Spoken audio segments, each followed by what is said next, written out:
Prepare for the creepy voice, though.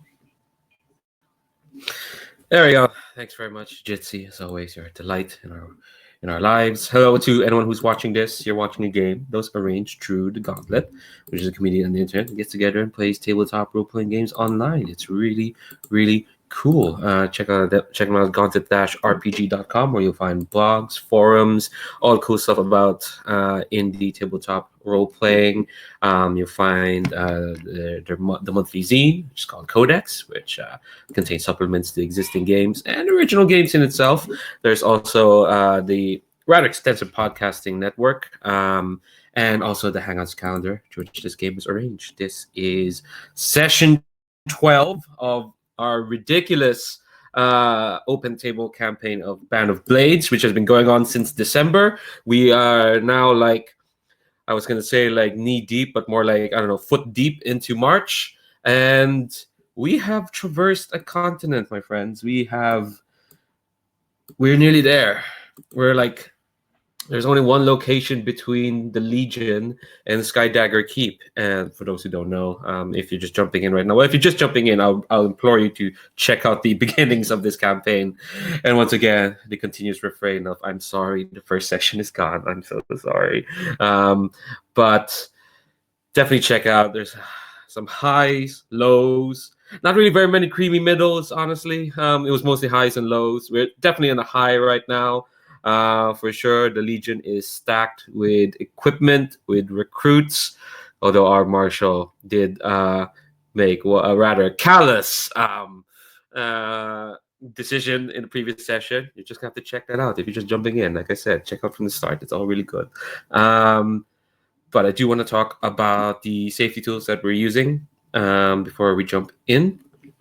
I remind folks that there is a handout for lines and veils down at the very bottom. Lines are things that won't be crossed, just won't show up in the fiction at all. Veils are things that can happen in fiction, but we're not going to concentrate on it. Like it'll happen off screen or a sentence or two, or we just fast forward over it. We're also using the X card for this campaign. Basically, if we do roll into a scene where folks feel uncomfortable for any reason, and any reason is perfectly fine. In fact, you don't even have to explain what the reason is, and no one gets to ask. No one should ask. And it could be anything. It could be like a name or a detail of the scene, or even just the tone of the scene, or even the entire scene itself. You can say you want to X card that either in our chat or on the video. You can say you want to X card that or make the sign here. I might ask some questions on what exactly is being X carded, but no one gets to question if the card is played. If the card is played, then we'll respect that and roll back and try something else. And finally, we have an open door policy. If folks need to step away from the table for any reason, and again, any reason is perfectly fine. If an emergency you need to take care of, you're more tired than you thought, you need to step away, or just something you have to take care of, or you really need to go, even for just 5 minutes, people can call break at any time. And Lord knows I've used that once. There was a game I ran last week where literally after I started the safety tools explanation, I really need to use the toilet. Can we pause now? Made for hellish pacing, but I really need to do it. So open table is also open to the GM. I should have that out in the open. Right, so last session, our daring band of rookies managed to successfully traverse the catacombs of Fort Callisto, tangled with a threat for Lieutenant, the clockwork assassin Lugos. Tangled with him incredibly successfully. I don't know how that happened. You managed to retrieve this ancient shield along with the help of this elite banner guard, and yeah, I'm Jesus. And you managed to get away scot-free with no one dying. This keeps happening. It's amazing. And the other mission, which was, to remind folks, it was to go into a small copse where the Chosen needed some water from a babbling brook to heal her after her clash with Blighter. That was accomplished at cost. At cost. We lost 2 of our legionnaires. So I guess that's going to reflect the back at camp. So I'll turn to our lore keeper. our dear Lord Keeper Aswina Shabarti. What's the scene that we're gonna see? So, I think I'm going to tick one of these. A band of refugees stumbles upon our camp and begs for help. I think probably this takes place as we are packing up and preparing to move out of Fort Callisto on the road to the moor. And I think maybe these refugees don't necessarily know where we're going, but they know that Fort Callisto is getting towards being surrounded, and that we're going. And I think they want to come with us. And so, yeah, I think maybe just a little scene showing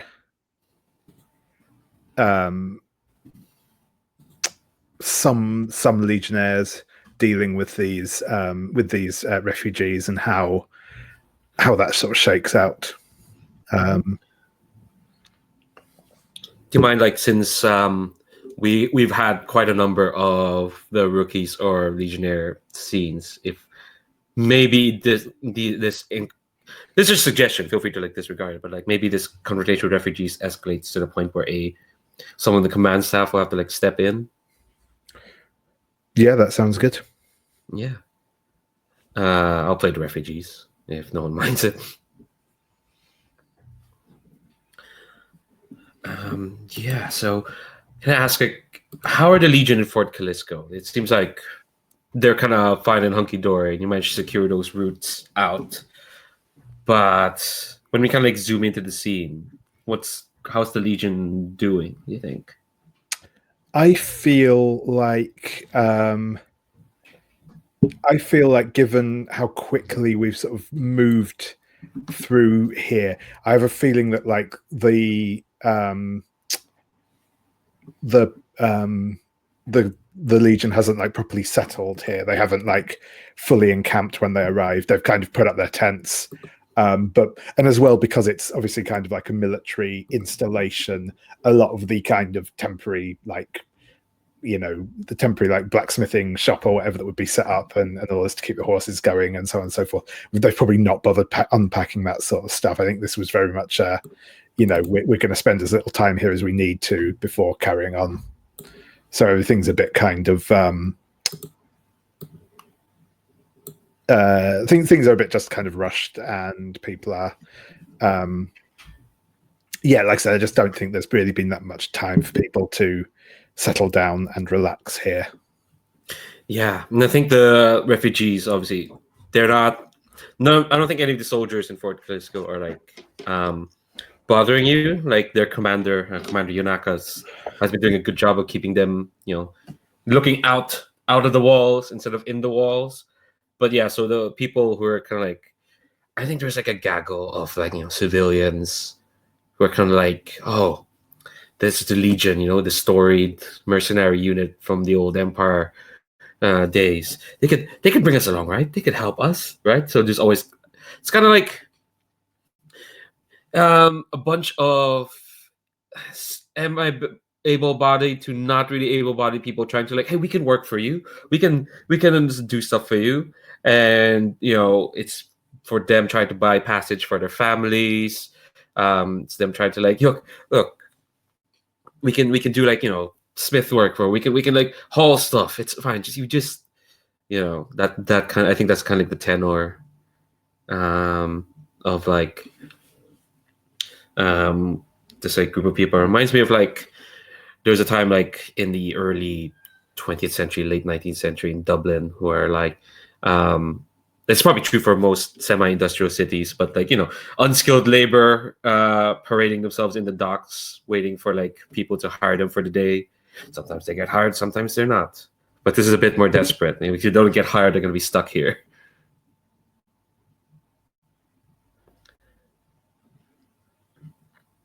Does anyone want to zoom in, or do you want to just like add detail to this? Because this is quite rough going. And want to play anyone who interacted with these refugees, or do you want to just add a detail of what could be like what the Legion is doing, what could be command staff is doing? I think maybe something like this, and feel free to detail me if this doesn't sound right to anybody. But like maybe while we're there, we are looking to hire a few people like as laborers. Like we have lost some folks along the way, like, and we do need folks to help move stuff, carry things, etc. But we don't need that many. And that's where it's getting kind of ugly. Is the quartermaster knows, or has a very good idea. We need maybe 10, but there's like 100 people trying to, they're trying to get hired on. Trying to get some way for them and their families to just, safely get the hell out of there. I mean, they could all just, could all just flee the gates in the night or something, but jump over the walls and run. But that puts them on the run, like in a forest full of undead. Whereas with us, they perceive they at least have a better chance. And and I think like the quartermaster, maybe the marshal, maybe the commander, all of them are basically just trying to, as best they can, make arrangements for who they, the number of people they need, while trying not to set off a riot among the people that they know they can't bring with them. Because we know, commander knows, quartermaster knows, marshal knows, lordkeeper knows, everybody knows we can't go through the mall or the high road dragging along an extra 150 people. We can't. We will not make it. We will get caught out in the open, or we'll get cornered in the cave, and we will get we will get destroyed. Now, leaving aside the fact as to whether or not we have enough supplies to feed and keep that many people alive, in addition to our troops and the regular the other regular camp workers for the Legion. I don't know if that's something we want to like deep dive into, where we have a shouting match amongst the refugees and the command staff, but maybe that's sort of like maybe we do sort of a helicopter version of that scene where you see like that sort of ugliness, and it's a effort of maybe both the command staff of the Legion and the commander of the fort having to basically break this sort of almost riot up before we can actually get along with the things we need to do to prep to leave. I've got a fairly dark suggestion.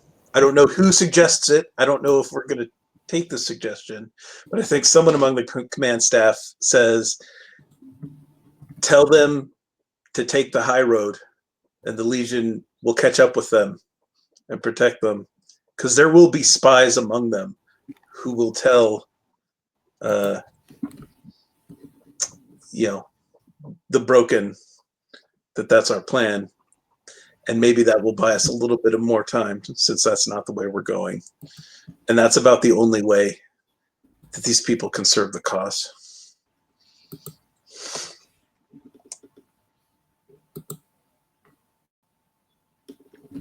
It's up to y'all. I'm not the Legion. Dark. I can see the marshal. Yeah, I can see the marshal. Yeah, he's been making a few calculated decisions lately. Yeah, I can see the marshal pitching that. I will say the decision to choose the people dying, that was an out of character decision. I don't think the marshal decided to have legionnaires die just so we can get a mechanical boost in the next session. That might not be. I mean, the marshal still might carry some emotional weight because of that, because those guys to go. I mean, there's always that weight, but and it's we've been so successful in the last maybe a month or so, or 2 months. Like we hadn't lost anybody for a couple of months. I think if we're looking at time for the actual people in the Legion, we've gone a couple of months and we haven't lost anybody. And then we just sort of really take a hit right here, and maybe there certainly could be some emotional like some emotional blows because of that. Like we kind of gotten used to making it through some really ugly spots without losing people. Maybe I can temper the darkness a little bit. Maybe there is a plea with the refugees to help defend, if at all possible, Fort Callisco. And if they cannot, then like those of you who are not able-bodied, and oh geez, that's making it worse. If you're not able-bodied, take the high road. All right, I did not think that through as much and its implications.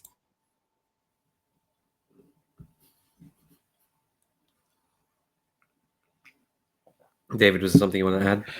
Oh yeah, I think there's just like we just see like a little scene of a couple of like legionnaires, probably like sat like up on the inside of the ramparts of the castle wall, like looking down at the like the refugees sort of being selected by the quartermaster, and kind of like betting like cigarettes against each other as to which ones are going to get picked. That's rough. Yeah, I think we don't need to zoom in any more than that. I think it's just a general tone of as the Legion prepares to pack up and go. All right, so we go into the campaign phase. Time passes. Time and pressure on commander rulebook increased by 1 each. How are we doing for time? Time, we have filled 1 block on the 3rd clock. This is the first block we filled on this 3rd clock. Pressure, we're at 2. Cool. Here, the quartermaster must spend 1 food use to feed the Legion. You got plenty of stuff. So there we go. 1 food done. Lord Keeper, here's here's where you tell a tale of the Legion, thanks to our Marshall's calculated decision. Yeah. So yeah, I think that this is going to be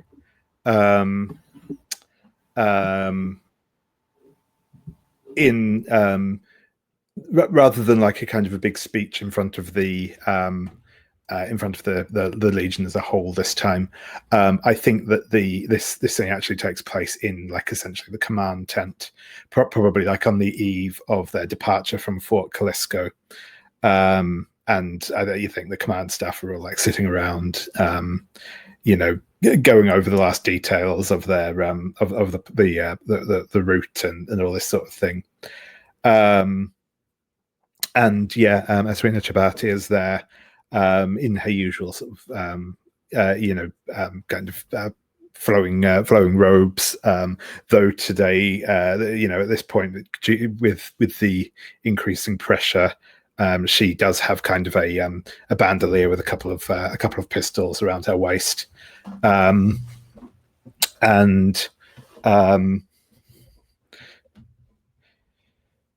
she takes a sip from her drink and says, "This is not what we have done and achieved so far is a great thing. We have stood firm in the face of that which would destroy us and our people. And we still stand strong. This is a terrible threat that has lain waste to our lands. And I cannot, I would not underestimate what still lies in wait for us. However, we have all served many years together, and we all know that there is no such thing as an unwinnable fight. We can get through this. The Legion has got through this and worse before. I remember the tales that have been handed down of the war against the beast folk of the southern islands. Their raiders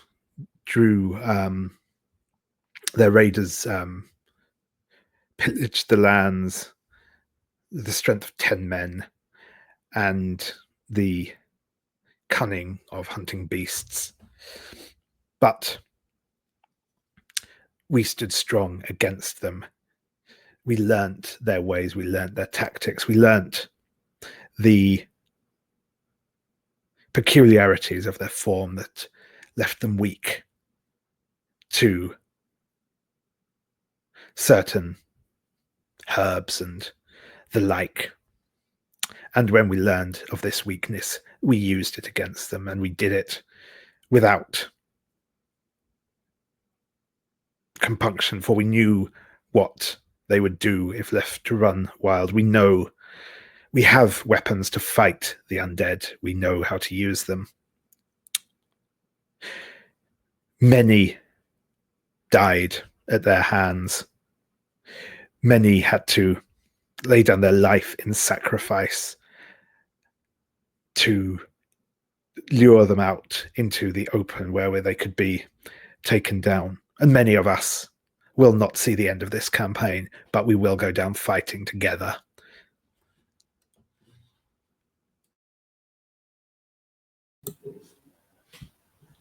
Hardy tale to bolster the soul. I want to ask the other three. What's kind of like like a reaction from the Legion from this particular tale of hardening? Is that what's called? Yes, hardening in battle.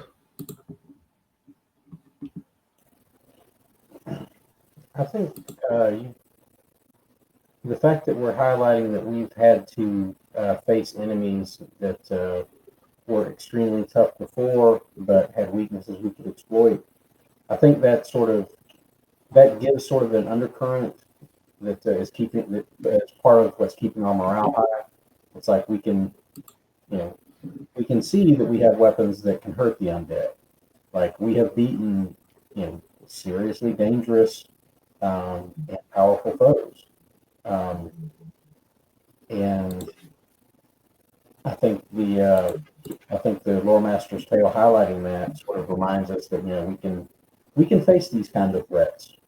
We know what they are. We know what we can do against them, and we do have hope. So I think that reaction at sort of at least one level is what's keeping like the Legion's morale as surprisingly high as it's been. Like we've been moving between like I think 7 to 10. I think 7's been our lowest morale, if I remember correctly. And most of the time it's between 8 and 10. So I think part of that is like that sort of buoys that sort of existing morale and sort of pushes things up and is reminding a lot of people that as bleak as things look, like we still basically have faced down some of the nastiest things that they've thrown at us, and we keep going. And we put a lot of their best, worst, whatever you want to consider them. We put a lot of the biggest threats they've got into the ground behind us, and we've marched over them. Cool. Brian, Dan, is there anything you want to add? I think the prospect of many of us will not survive this campaign, but we will go down fighting together. I think maybe that echoes something in the Legion's oath. I feel like there's a rhyme in there somewhere. We don't know the oath as far as we don't know the oath as far as I know. And I think that is a very powerful thing to a lot of the people who've been with the Legion for a while. Like these are the words they spoke, and these are the words they have tried to live by. And I think that really reminds everyone, this is what we do. We are soldiers. We're fighters, and this is our job.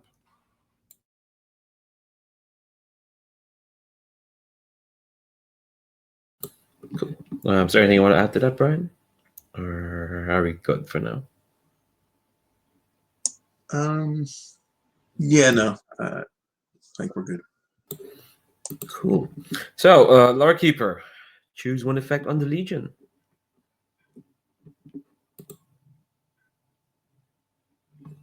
What does this tail mechanically helps us? Forgot to unmute first. So the three options I have are that the Legion digs in, which would reduce one pressure, but it would mean we wouldn't be able to advance In the next phase. I clarify So- when we're at the mall. Yeah, so I think I'm probably not going to take that one because I get the impression we're going to want to press on fairly swiftly, if at all possible.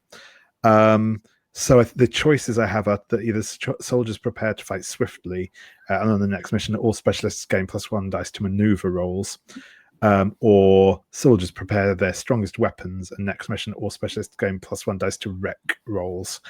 I think I'm going to go with fighting swiftly, because I think that the maneuver is more generally useful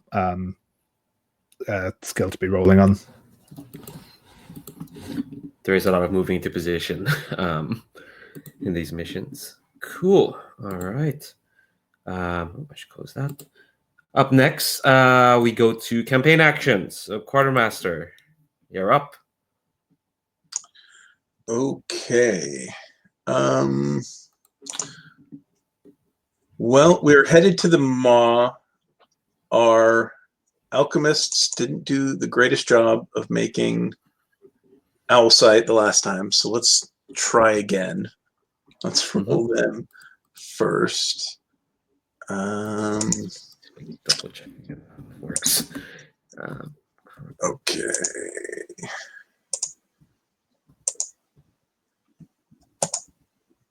There it is. Nice. We got a 6. 6. All right. So, Okay, and then now I have to roll how much to see how much corruption they get. yes. So basically, you will get like Got a 6 on that too.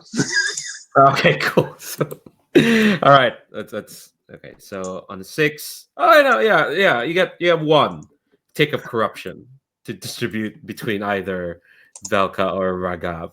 Okay. But that 6 on the chemical acquiring owl sight, it will get you, it'll get you a full round of owl sight that will last as advertised in the. Let's see. Let me check how much was advertised in the bandolier. See in the dark 24 hours. That means it's not just if you use that up in a mission, everyone will get owl sight, which really helps when we're going into a cave system. So that's good. I wasn't here when we acquired these alchemists. Do we like one of them better than the other? One of them we've never really. It's just a name that the previous quartermaster came up. The other one we did rescue specifically from Render's forces. She was a focal point of a mission. Who was that? That's Velka. Velka. Okay. We'll keep Velka around then and give the point of corruption to the other one. Okay. What next? Your campaign actions. I think. So you did all your shopping, like. Yeah. Yeah,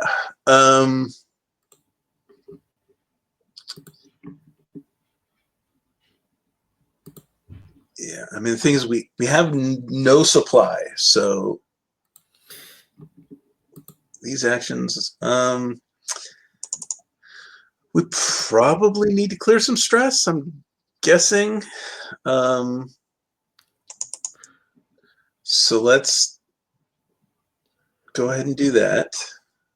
You have some very stressed rookies. Yeah.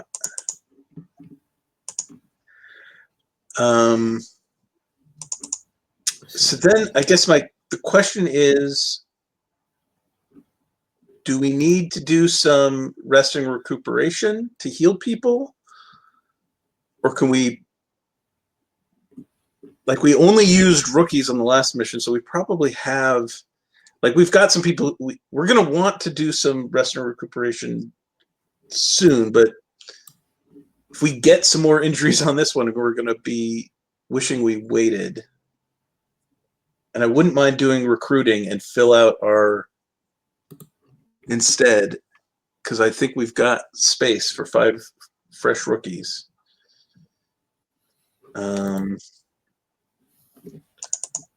What's everyone else think? So if we think we can wait on if we've got enough uninjured. I think we've got enough uninjured. We have two fairly competent medics who can deal with injuries on the mission. So if someone goes on a mission with low-level injury, they can clear that almost immediately.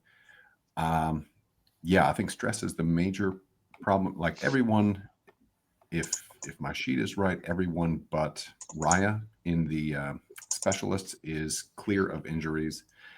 And we've got 1, 2, 3 rookies with some injury, and they're spread over 3 units. You have so many soldiers now. Yes, some of them are soldiers, and some are, and one is a rookie. Okay, then I'll guess I will go ahead and recruit. It makes sense to get our last. I guess in theory you're allowed to recruit when you're in the mob, but it doesn't really make sense. You're not allowed to acquire assets, but apparently you're allowed to recruit. I don't know how that's supposed to work. Yeah, I don't know how that works. So I mean, there are people there, but like they don't like you. Yeah, so it makes sense, like fictionally as well. This is our last chance to recruit. So that's what we'll do, I guess, with our second action. Oh, and we do get a free tick. We have laborers, so we get a free tick on a long-term project.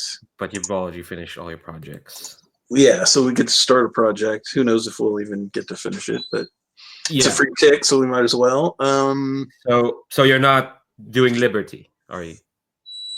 Well, we've got you only have 2 actions. 2 actions. So we're doing Liberty once, and we're recruiting. Yeah. So you can't really. Oh, can you start a project with laborers, or do they just add a tick? They give you a free tick. I don't. Yeah, but you can't start a long-term project with them. Oh yeah. Yeah, it says here. Yeah, on any appropriate long-term project during a campaign. It doesn't say that you can start one with them. It's not like with alchemists. Okay.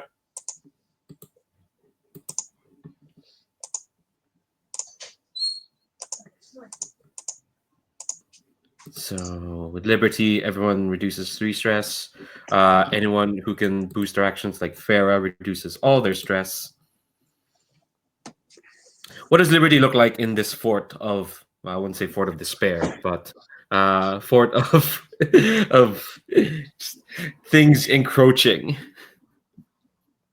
What does Liberty even look like for the Legion? Well, I mean, we haven't outwardly said we're leaving, right? So we're probably hanging out with the guards, hanging out with those smugglers who we've hired to give us a route out, and then we're just going to ditch them after. Yeah, they figured as much. You didn't go help save their boss. So. I think since we're also recruiting, I think it literally was the quartermaster was like, go out, relax, hang out, and then like we collected 5 people from among these the local guards and smugglers to like come with us, and then we're gonna be on our way. Anyone else want to add to how the Legion's relaxing in this place? I imagine since this is probably the last time we'll have walls around us until we get to Skydagger Keep and have extra help to man the walls, I imagine there's a lot of like blackout drunk stuff going on. Like people are getting seriously liquored up, thinking this is the last chance they'll have to really do that and not run the risk of getting themselves or somebody else killed while they're passed out. I know what Theonen's doing just because I played him last. Theonen is has his family weapon, that has now been enhanced, improved to a fine weapon because he was advanced to soldier, and he's explaining to everyone that he would have destroyed that what was that the thing he tangled with? The Clockwork Assassin. Yeah, the Clockwork Assassin. That instead of just holding him down, if he had been advanced to being a soldier, as he deserved before that mission, and he had his improved mace or whatever this his family weapon is, like he wouldn't have just held it down. He would have smashed that thing. It's a shame, they waited till after that to advance him. Never mind the fact that if he had been a soldier, he wouldn't have been sent on that mission. But Theoden. God, it's gonna be so much. Anyone else want to add anything? If not, then yeah, those are two campaign actions. Relatively de-stressed Legion and more recruits. Hey, we replaced those two Shattered Lions casualties rather quickly. God. All right. Cool. Now next is Legion advances. Ask the Legion if the commander will advance. That's the commander if the Legion will advance. No, the Legion doesn't get to decide. It's the commander who does. Yes, we are advancing, and as we had discussed, we're advancing toward the mall. Hell yeah. So if you would not mind, move the dagger icon to the maw. Also, you've noticed I've stretched out the fiery clouds a bit. I've added more poison clouds as well. Fun times. All right, so we are advancing. And if the Legion advances, commander will roll pressure to see how much time they accumulate. The quartermaster may spend horses to lower pressure for this roll, 1 use per pressure. I will say you still have your map project, which means pressure is reduced by 1. So how much pressure are we rolling? We would have, if we reduce it by 1, we would have 1 pressure. If we spend horses, we will have 0 pressure. We will spend a use of horses. Okay. Nice. All right. Commander, roll pressure with 0. So it's going to roll 2 and you're going to take the lowest. Just always fun. Yes. There we go. So 1. So you rolled 1. Well, yeah. So actually, no. You should be take the highest. It doesn't matter. There are 2 and a 1, so it's still the same thing. You get 1 tick on the clock. Well, so no, I would take the lowest of the 2 since I was rolling with 0, right? Yes. Yeah. Well, It doesn't really matter because they're both. It doesn't matter. Yeah. It's one. It's both a 2 and a 1. So you add 1 tick to the clock, and yeah, moving on to the maw. Let me describe what the maw is, and then we'll do the usual, which is let y'all describe how the Legion kind of like moves in. I'll just read from the book a bit. This expansive cave network was long ago used as part of a trade route to Skydagger Keep, before a combination of natural hazards and cave-dwelling people made the passage too treacherous. Once a network of natural caves, many portions of the network have been expanded and worked over time. The path remains traversable, though the passage sometimes requires stooping over and sometimes crosses through caves whose ceilings are so high that lanterns do not reach it. Yes, our rookies went down to Fort Callisto probably feeling very like, yeah, we're used to this. Yeah, we've been through caves. Oh, it's going to be so much. The maw itself is a pit so deep you cannot hear anything thrown in hit bottom, and the path wraps around its lip for several long hours. So yes, there's going to be a period where you're going to be kind of clinging next to this fairly sizable path, so if it's still like a traversable path, but next to you is like this bottomless pit. So have fun with that. And carved into the rock are like huge pillars, more ancient than the old empire, covered in a language lost to time. And there are occasional shrines early on in the road with like small gifts. There are walls that like glitter with beautiful mineral deposits, fungal outcroppings. It's weird. It kind of gives the path this natural, this vibe. It's both like natural and civilized. It's hard to like. The path can be difficult because there's an oppressive darkness to here, where darkness just at some point stops being an absence of light and it kind of gains a weight and substance of its own. Like it kind of just becomes like this big film clinging onto anyone traversing through here. You can find like wrecked carriages of like failed attempts to traverse from like years ago, and more recent ones of folks who attempt to escape the war this way. What you do know is that living inside the maw are the pale crawlers, the reclusive society of people who resent intrusion in their land, and they harass anyone who goes through the caves. Little is known about them. They're not blind, but they scar their bodies and identify each other through touch in the dark. And they have expertise in fungal venoms. So underestimate them at your own peril. And I'm gonna add the page for the maw. Let's see here. Bank.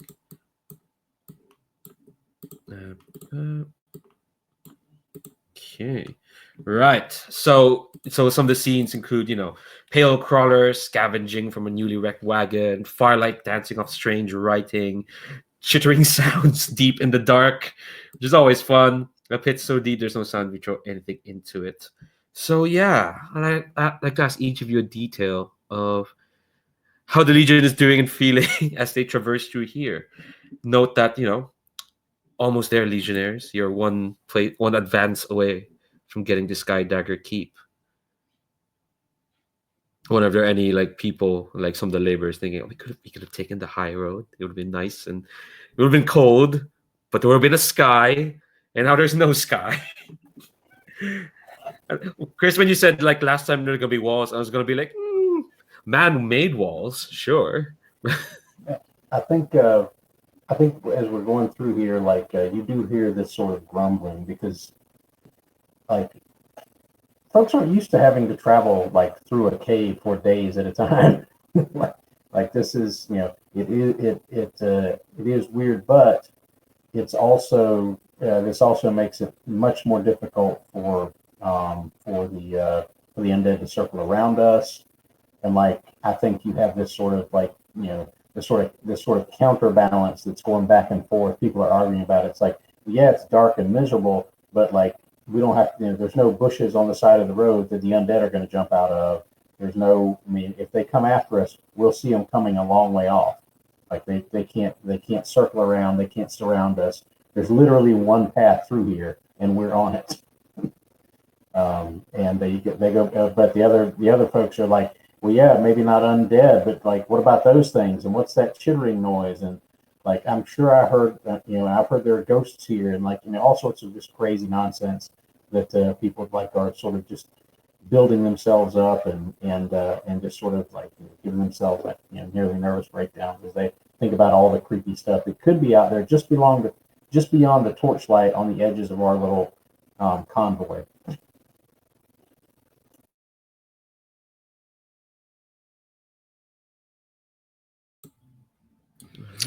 Yeah, and I think we sort of see like a just a moment as people are passing through this like quite narrow pathway along the side of a chasm, and sort of the individual squads are all kind of roped together as they're kind of edging along these paths and sort of hauling, like people just standing everywhere with ropes trying to like haul and manhandle the sort of heavy equipment and sort of siege weaponry and stuff along this path that's like far too narrow for it to get down. And it's that sort of lots of, like I said, lots of people with holding on to different bits of ropes from different angles, of poking things with sticks and just trying to keep everything from falling down into this sort of like seemingly bottomless hole.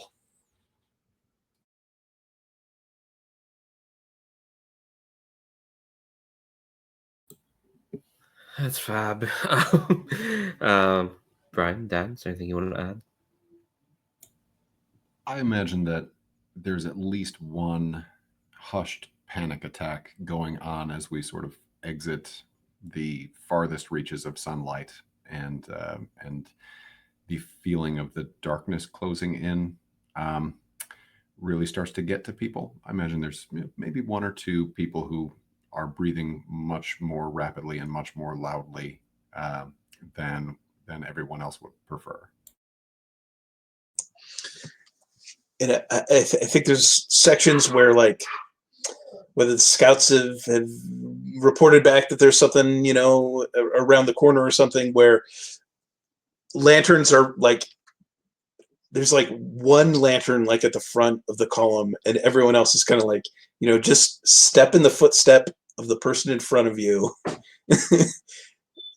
And, you know, we'll get through this area without attracting any attention, you know, with just like as little light, like maybe a little bit shining just like right at your feet, spread along the column, and one out front, you know, just directing light, you know, directly in front of us, and just like, okay, quickly, quietly, and through this area with drawing as little attention as possible.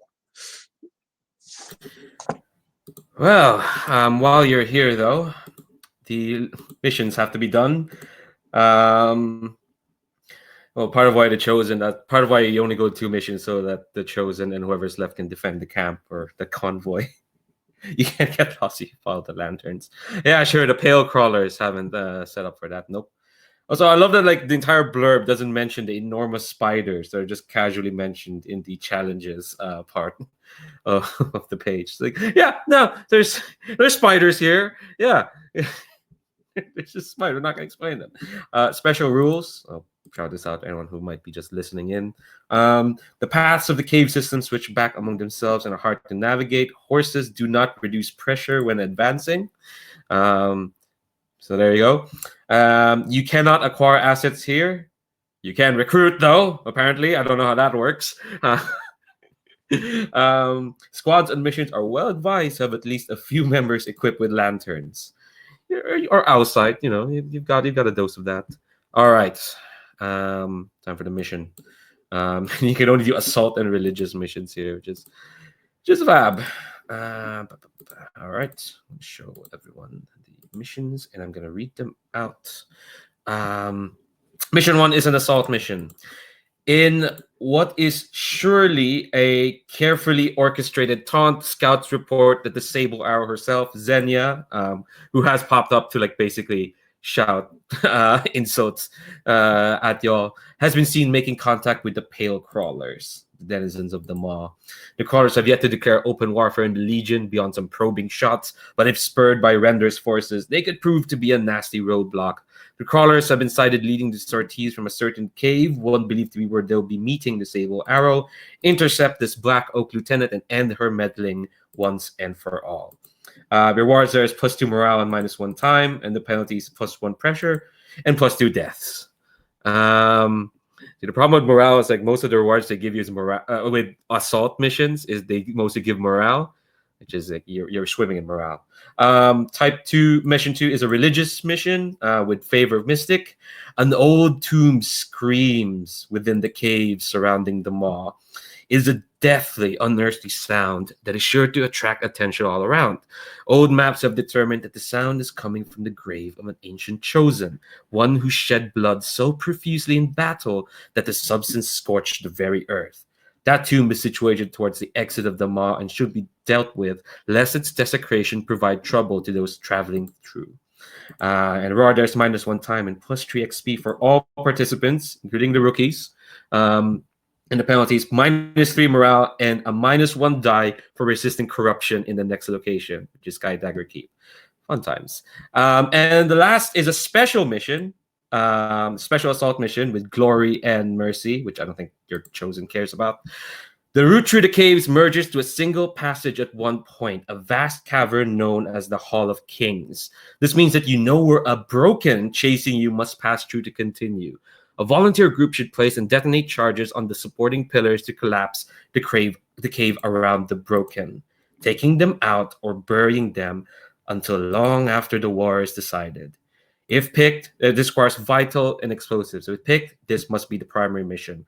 And I've messed up the penalty there. That should be +2, not +3 pressure. But the reward is +5 morale and -3 time. Penalty is +2 pressure. So, What's the feeling, Commander? Also says it requires explosives, which I don't know that we have. Ooh. I thought the wrecking kits basically had explosives in them. Did I misread those? I think no. I think I think they have like small charges. I don't know if they have like explosives. One of I don't know. One of the rookie I leveled up last time, Arun, I took the Grenadier advance with him, so he can equip explosives. Yeah, I think explosives. Yeah. Let me check the character sheets. Yeah, I think you can check off explosives. Let me check the wrecking kit.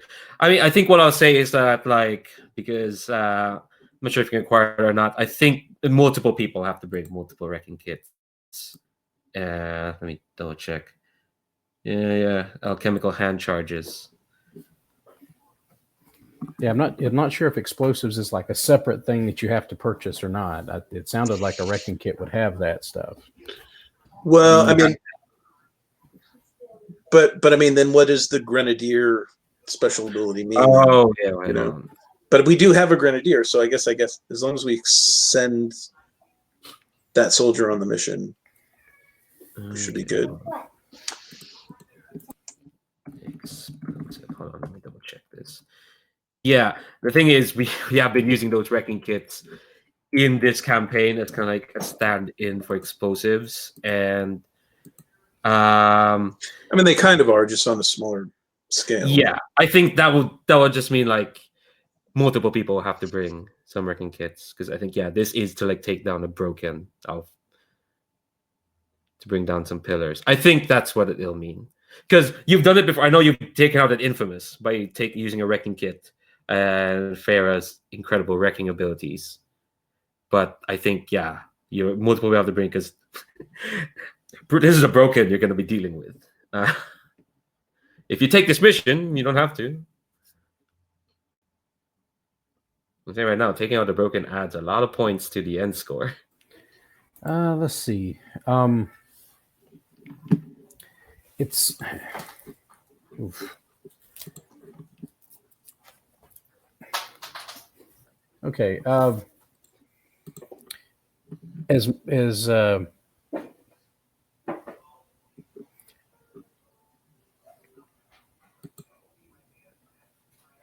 mean, I really like the idea of taking out the broken. Like, I really do love that.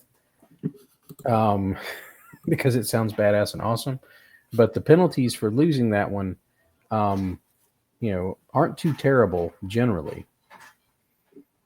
It's just +2 pressure, and we're already close to the end. As far as getting to Skydagger Keep.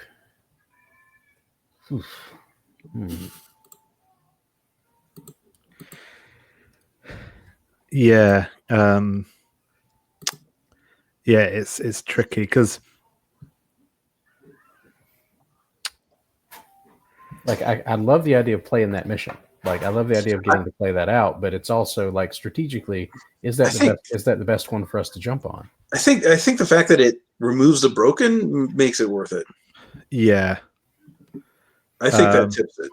But okay, what would folks look at our secondary mission as being?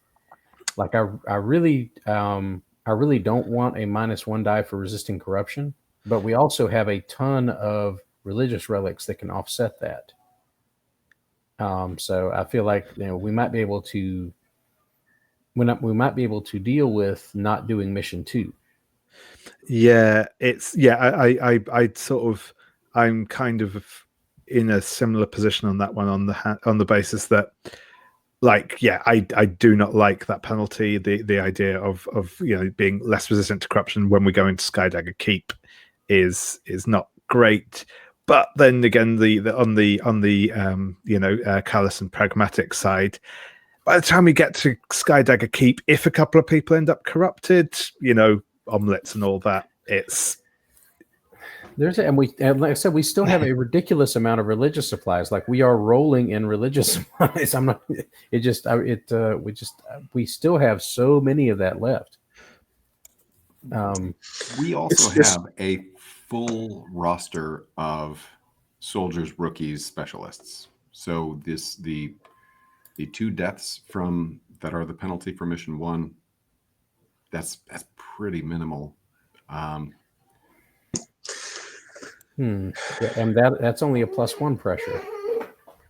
Yeah, so the next location is Skydagger. Keep, and we're doing like a bunch of missions there, right? So Yes, I'll give you the -1 resisting corruption, like, could be pretty bad because like we're doing like I'll just lay out what happens in Skydagger Keep. There is a series of objectives. 6 objectives, 5 of them are missions, 1 of them is a long-term project. They're all going to happen simultaneously. So if you assign a group of people, like a bunch of specialists and some soldiers, to one mission, they can't do the other mission. And they all do the different mission types, like assault, recon, supply. So Skydagger Keep is like a chain of missions. I'll give you that because it's good. It's a good thing to know. I don't want to like be like, oh, what's gonna happen in Skydagger Keep? No, let's not do that. Okay, so it seems like mission 1 is the easiest one to for us to take as far as the penalties go. Like we can survive, we can take +1 pressure, we can lose a couple of people. That's not too bad. Anybody got a counterpoint? Oh, yeah, because it's the first one is an assault mission. If you do that as secondary, you're gonna lose a die for the engagement. the mission 2 does get our chosen favor as well, and the 3 XP reward. I'm not sure for all participants. I wonder could we make any new specialists with that, or I don't know how close people are to how much that 3 XP. Who we're going to want? We could definitely make some new soldiers with that, I would think. Yeah, maybe. We also we could depending on how we did it. I think it's useful regardless, but yeah.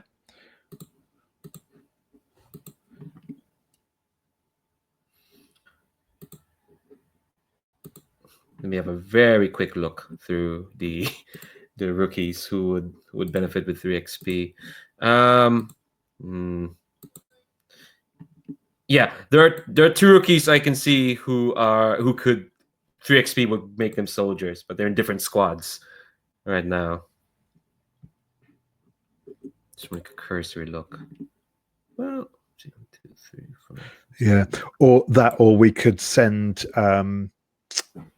Or I mean, I guess that also goes for the mission we're actually running. But we also have enough soldiers now that we can equip a mission with only soldiers and specialists for the extra dice in the engagement roll, or for offsetting the -1 dice. I forget which direction it is, but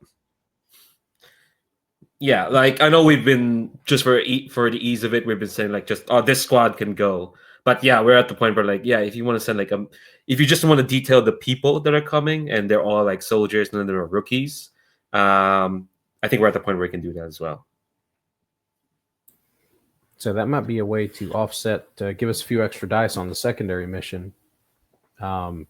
Whereas we can, if we're playing the mission, we can always like pull it out of the fire. Hopefully, if our initial engagement roll goes badly. Whereas on our secondary missions, we usually need all the help we can get. So,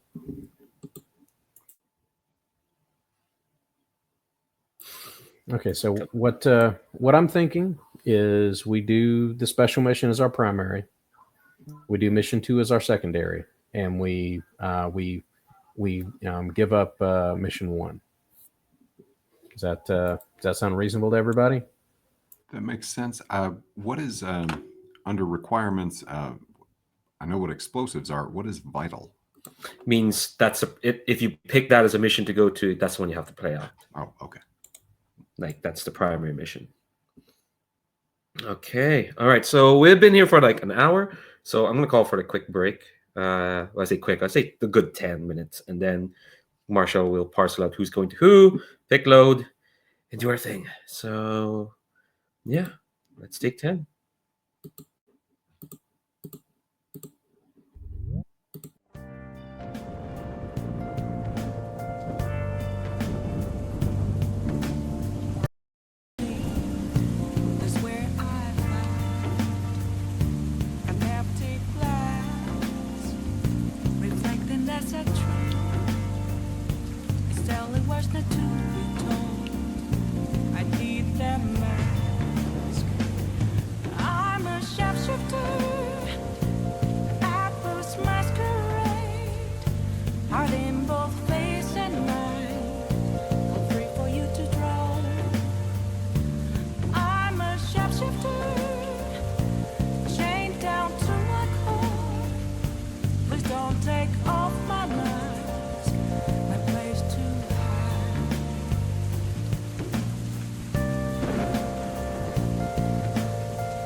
at your bones.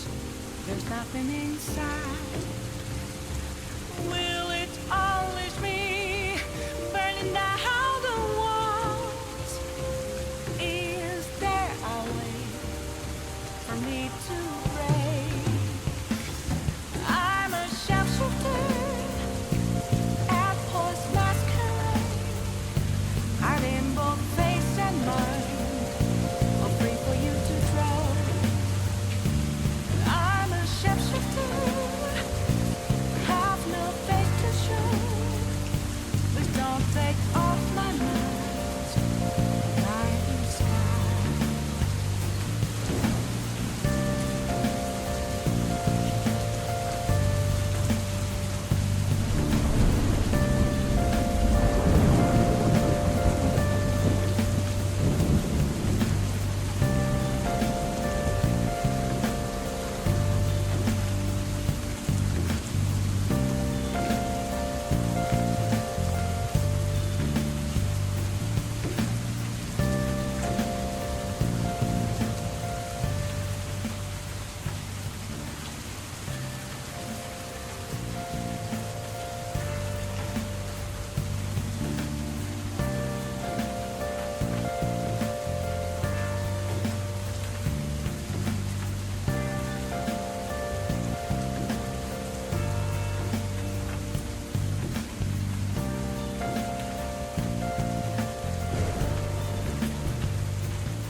Please don't take off my mask. Revealing dawn.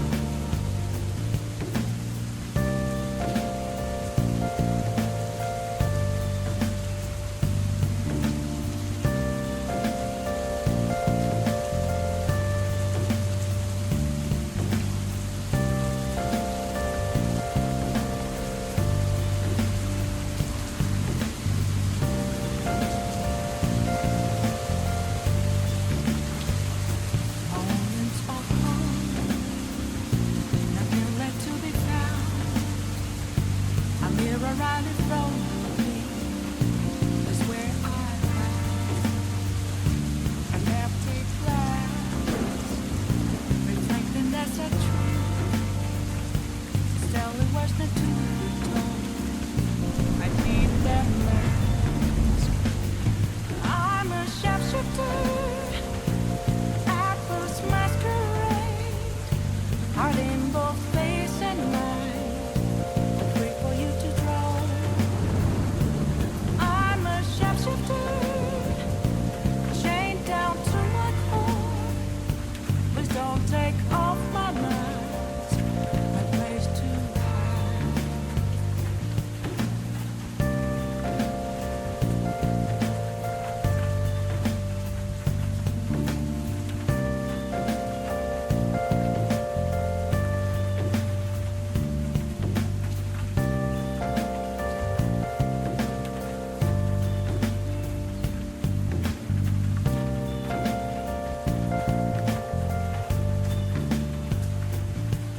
I can't tell you how to see me. Just a cage of bones. There's not. I just realized the folly of like assuming everyone had a wrecking kit and realizing no, only heavies and soldiers come with wrecking kits. Oops. Look, we'll probably have to bring Arun in. He's got the explosive charges.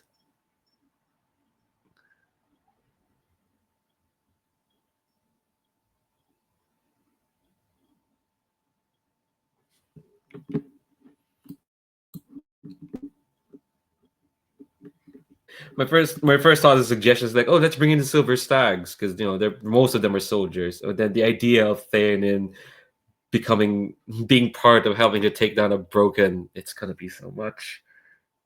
It's just gonna be so much. Anyway, we're all back. Just want to check in. Folks doing okay? Still good? Fab. All right. So, Marshall, you don't have to take my suggestion into account, but yeah, who's going on what mission? I'm so glad you asked.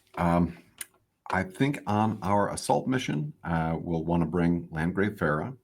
I think if they found out about it and found they weren't invited, Silver Surging Flood would go AWOL. So I think we should bring Silver Surging Flood. And Valeria Albrecht seems like the medic to take on this assault mission. I say that now because Valeria Albrecht is the uninjured medic, and we lose a die for bringing anyone who's injured. Unfortunately, Arun, who is, I think, the soldier who is a grenadier, is also mildly injured. But you're champs. Yes. Okay. Yes. So if we're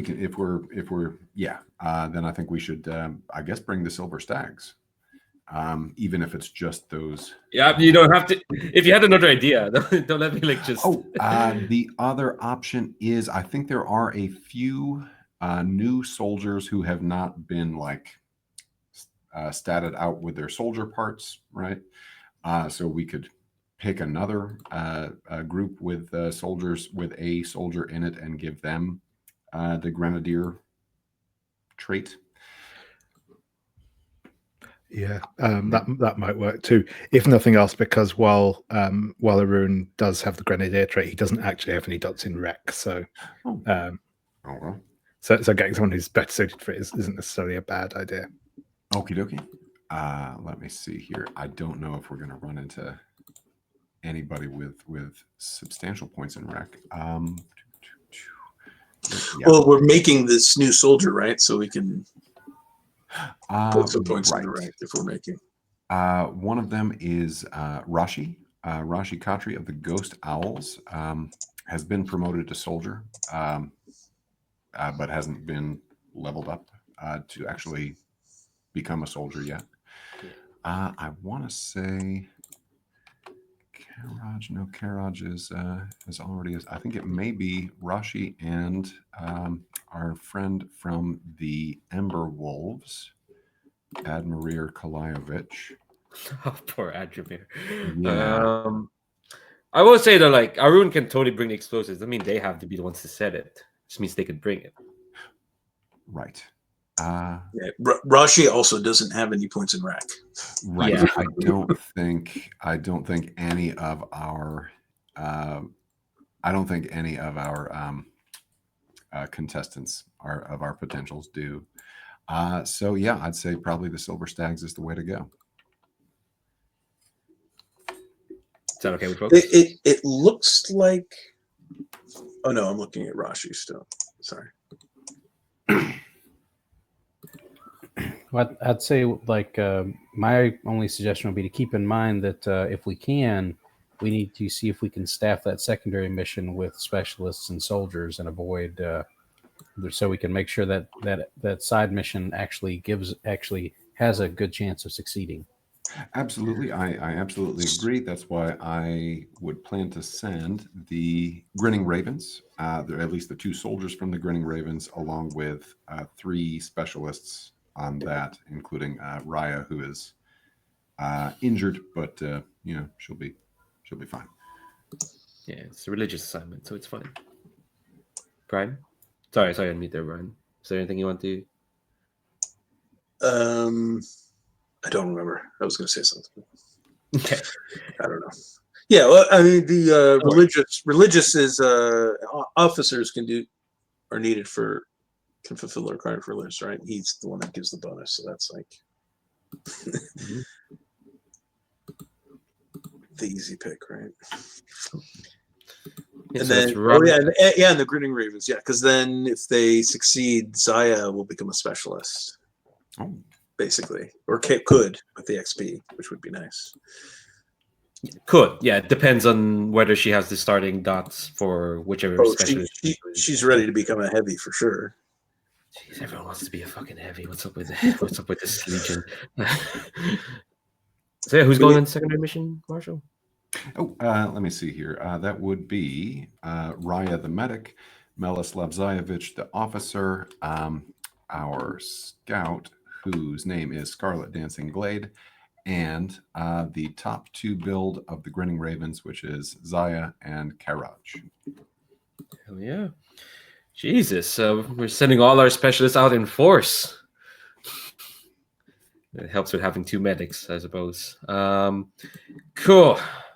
All right, so who wants to play what in the primary mission? We have on top, we have Landgrave Farah, we have Silver Surging Flood, Landgrave Farah Heavy, who has been kind of like the premier in taking on threat 3 and above enemies and spitting in their face, metaphorically. And no, she hasn't literally spat on anyone's face yet, I think. Mostly metaphorically.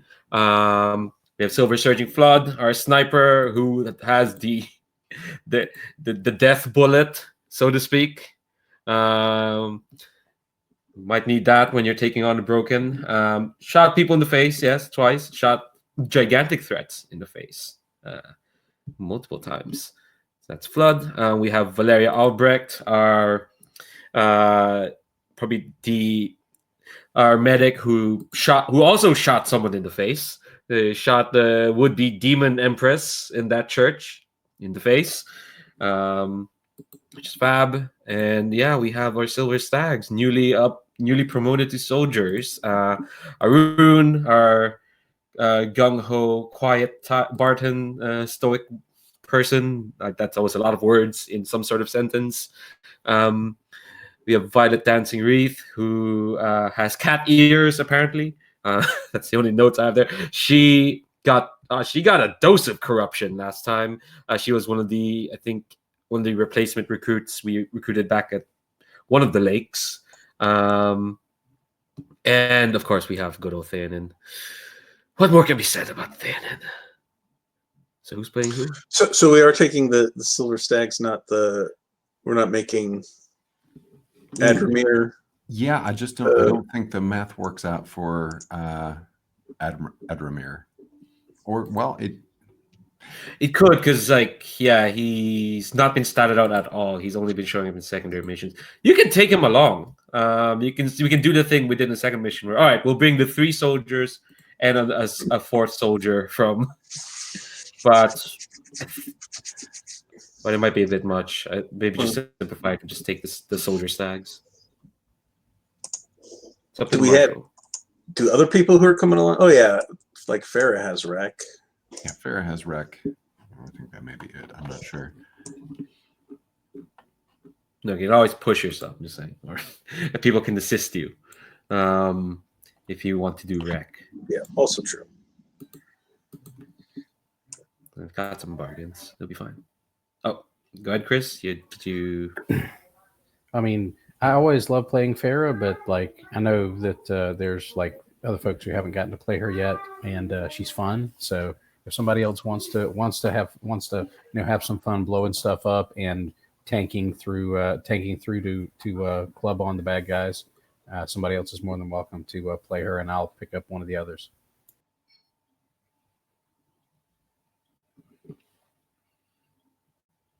Yeah, does anyone have thoughts on who they want to play? Dan?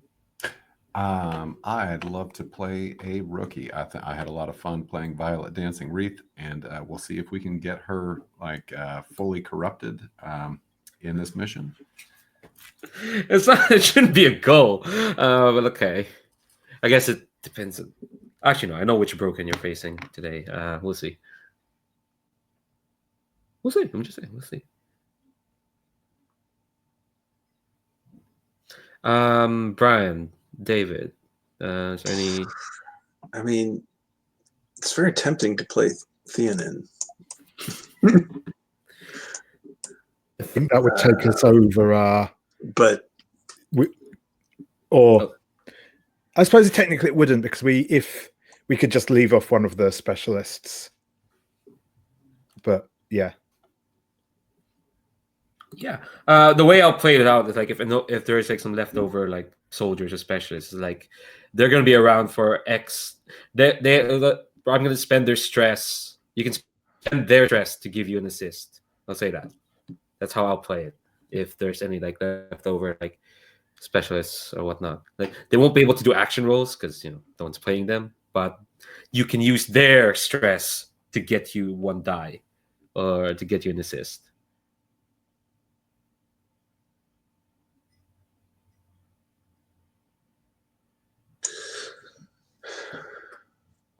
If you want to go over to and no one's going to stop you, I think. Right.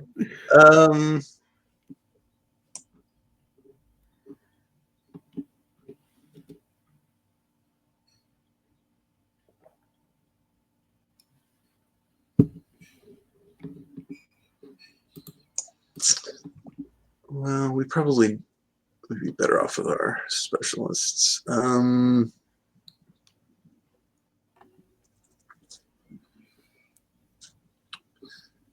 Yeah, I guess I'll take Valeria. I did well with her before. Hell yeah. David, do you have an idea of who do you want to play? Yeah, I guess in that case I'll bring Arun. Cool. So you've got some choices there, Chris. You can either go back to Farah or take on Flood or our brutish boy Thanon. Well, strategically, it's probably best if I pick up. I think Farah, because she has the highest wreck, and if we're going to be doing some wrecking, we should probably have somebody bringing her along. So I will go with that. Cool. All right. So I'll give you all a few minutes to pick load. Reminder: this is an assault mission. Sadly, the 2 glory types, I don't think our chosen cares about either of them. and you will be taking on the Broken, who is a threat level of 5. Oh, Commander, you have one intel question. Or are you gonna and you can ask that before you spend it, for sure. Okay. Let's see. Well, we're pretty sure we're going after a Broken on this mission, so and we have I can ask one at 0 level and then one at 1. So Yeah. okay.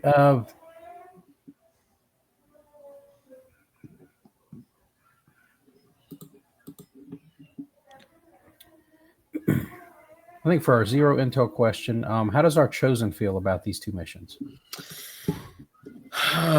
Well, for one thing, the Chosen doesn't like being in this place. It's really cramped and really claustrophobic.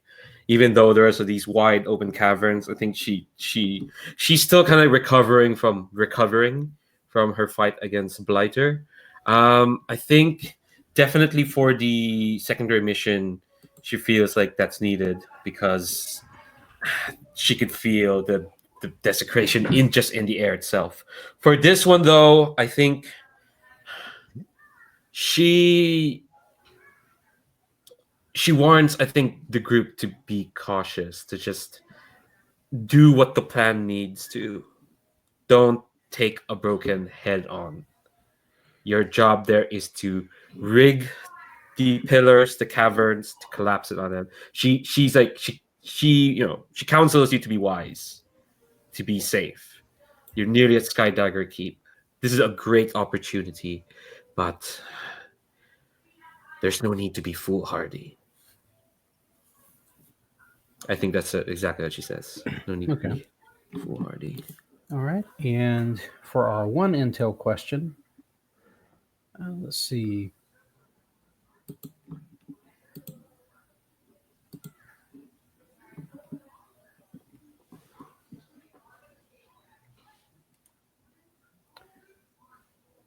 Which Broken's troops are we expecting to face on these 2 missions, respectively? Okay.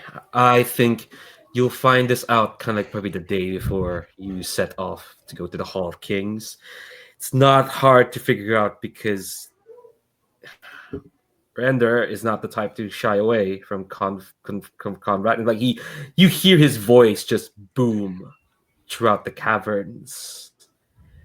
I think because the way he's described in the book is like he booms his edicts categorically, brooking neither indecision nor compromise. But I think at this point he's just like taunting you because he is so close. Like Blighter is still kind of like around Fort Callisto, holding the siege there. While she's been doing that, Render's forces had kind of like skirted around here, and they're kind of like hot. They're kind of like on your heels, so to speak.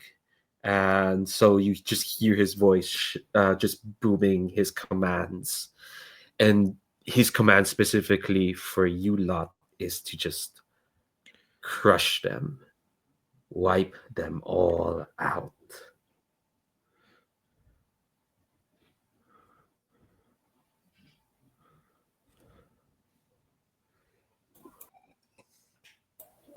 Okay. I think that gives us our 2 bits of intel.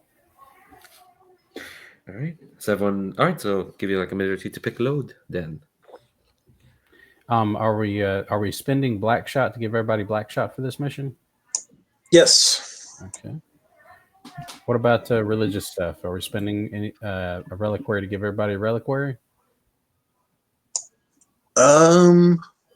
Probably. Let me. We don't have to. I was just asking so I know what to mark. Yeah. How much do we have left? We still have a lot left. You have 6 uses. I'm definitely going to spend it on the secondary. Yeah, and if Yeah. the secondary works, then you won't have to spend as much next session. We will go ahead and spend it. Everyone equip a reliquary.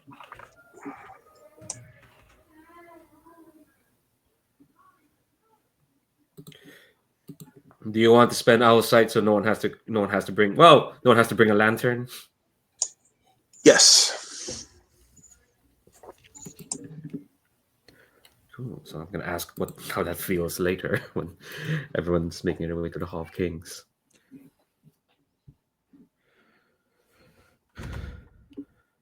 Alright.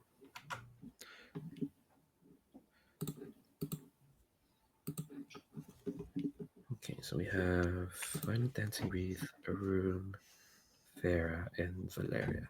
Cool.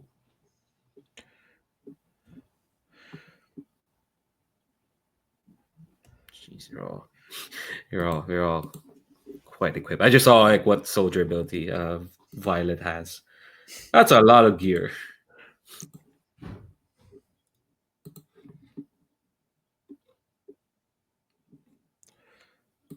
Yeah, Violet was one of those recruited in one of the lake cities, right?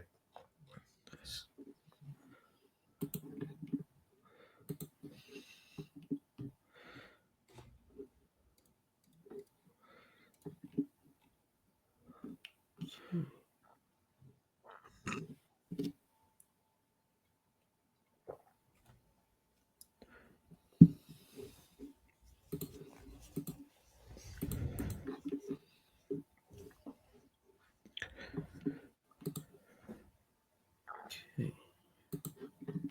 Give you all one more minute to make your choices.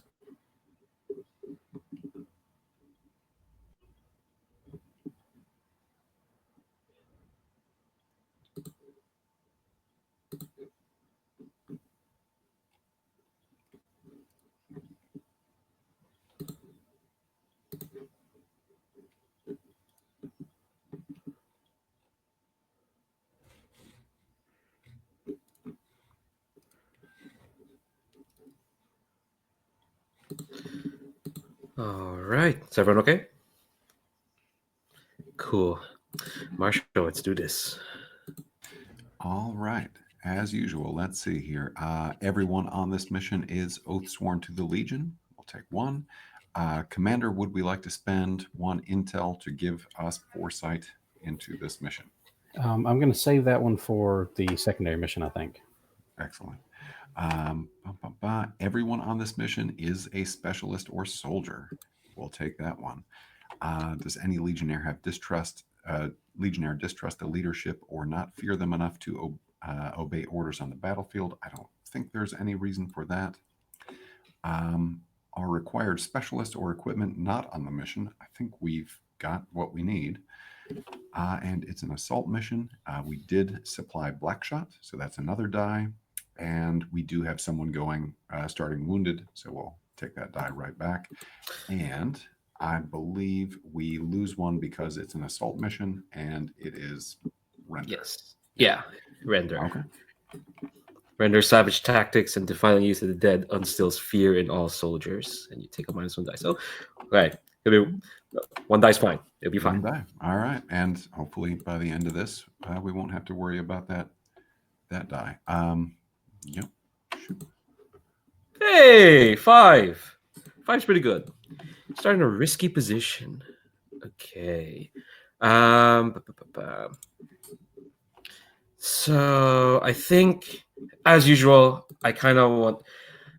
I want to do a bit of scene setting before I describe what kind of risky position you're in. So yeah, how are each of our soldiers feeling as you like set off for the Hall of Kings, and then we'll do some painting the scene of the Hall of Kings.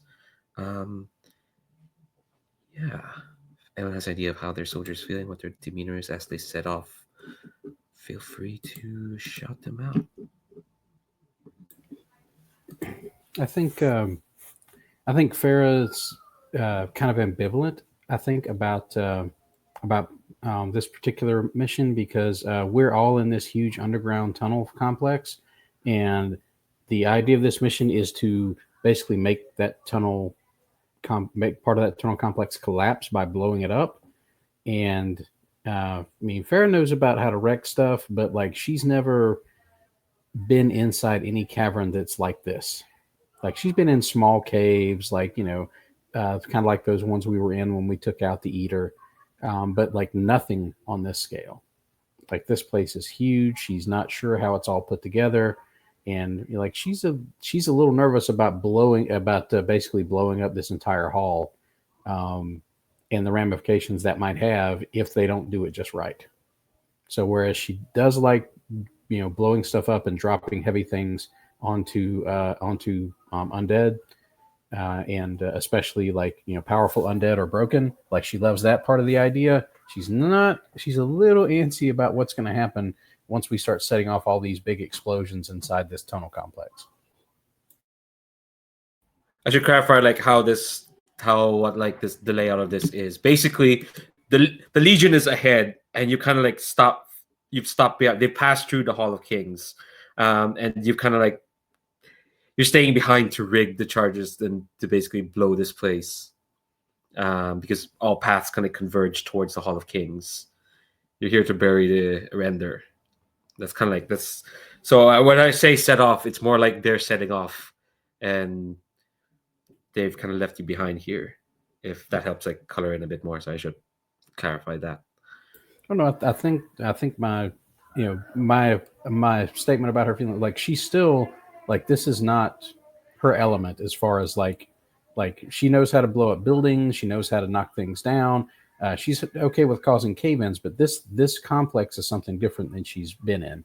She knows the Legion is past, but like as far as whether or not she's going to be able to get this unit back out of here after we set these charges and make it out and not get some other random thing that she's not aware of in this cavern, because again, caves are not her thing. Whether or not this is all going to work out is still a little up in the air. She'd be much more comfortable if we were blowing up a building and dropping it on render, because then at least she has an idea of where the chain reaction will stop.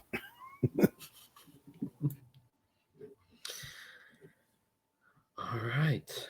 What about Arun or Violet or Valeria? How are they feeling? I think Violet's kind of excited. This is not her first time out, but it's her first time out as a soldier, and I think maybe she feels kind of weirdly comfortable in the underground space. Her cat ears are giving her a little bit of a auditory map of what's around. Like, she's got a little bit, not quite echolocation, but somewhere in there.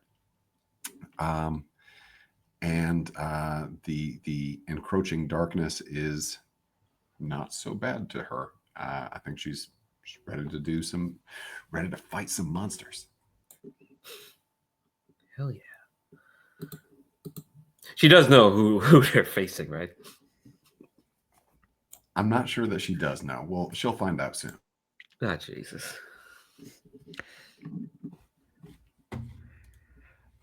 Yeah, and I think that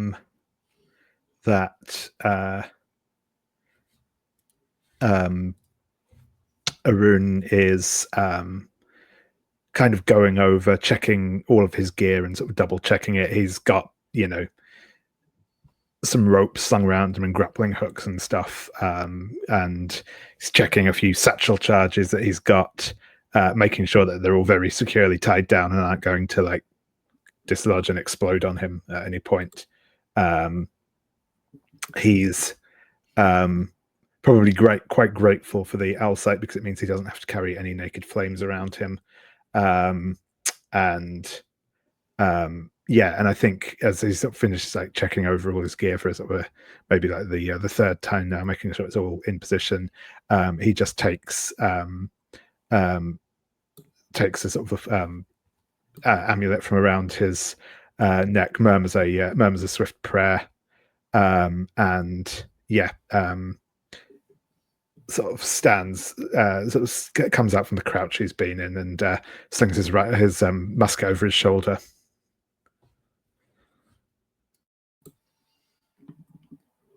All right, and Valeria.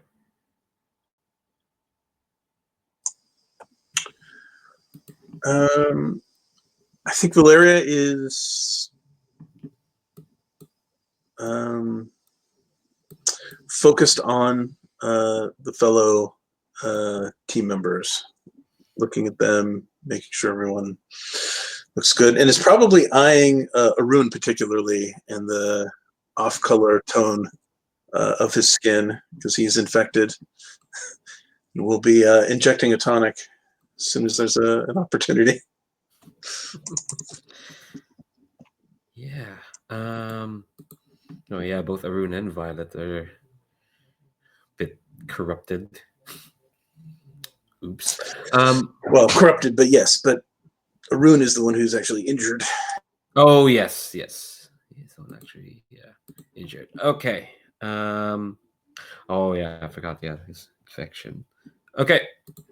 So let's each of you add a detail to the Hall of Kings because while you're talking, I figured out what puts you in a risky position. So this place is vast, and there are pillars to explode. That's kind of like the main thing about the Hall of Kings. Anyone want to add a detail about this place? I think you've got in this space, in addition to those pillars, I think one of the reasons it's called the Hall of Kings is at one point there were like these large carved stone faces along the walls. Like they were actually carved into the walls. They weren't like separate or anything. They literally, somebody just basically etched into the wall all these giant faces. As far as why they called them kings, I think the first people that encountered them in this age couldn't think of any other reason why you carve faces on a wall at that scale, unless they were kings or something. But there's no indication of exactly what they were originally supposed to be, because all the writing that's around them is in some obscure language that nobody can read anymore, and it's all half scratched away by the passage of time anyway. So, like, even if you knew the language, you probably couldn't understand what exactly it's saying, because there will be maybe 3 cognizable symbols in each group of symbols, and the rest of them will be sort of obscured just by a passage of time, random accidents damaging them, etc.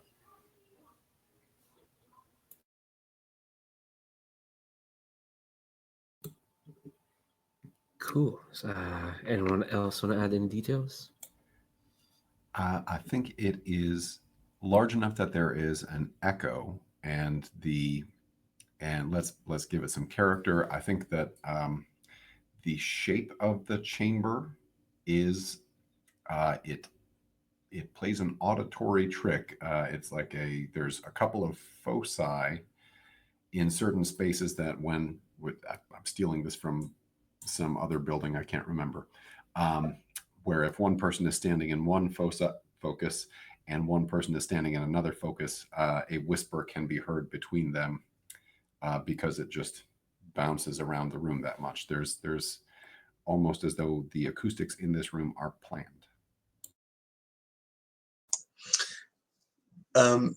Silver Surging Flood is with us, right? Okay, so I think there are like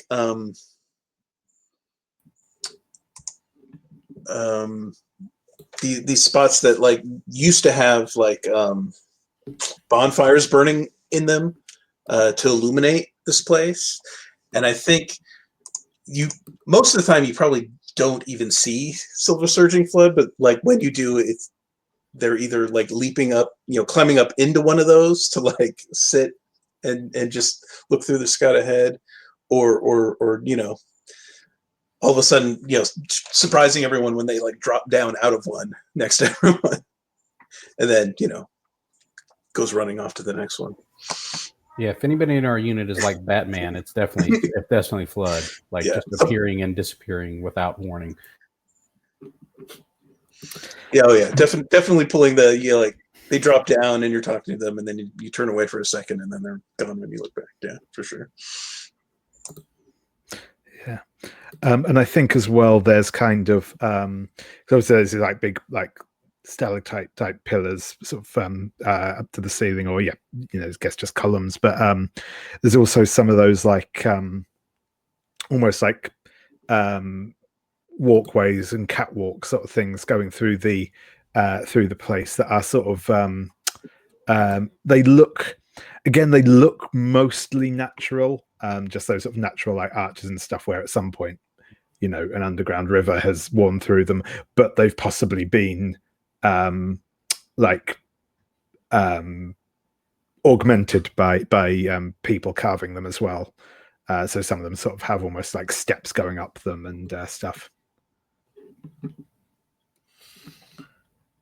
Nice. Yeah, and I think as they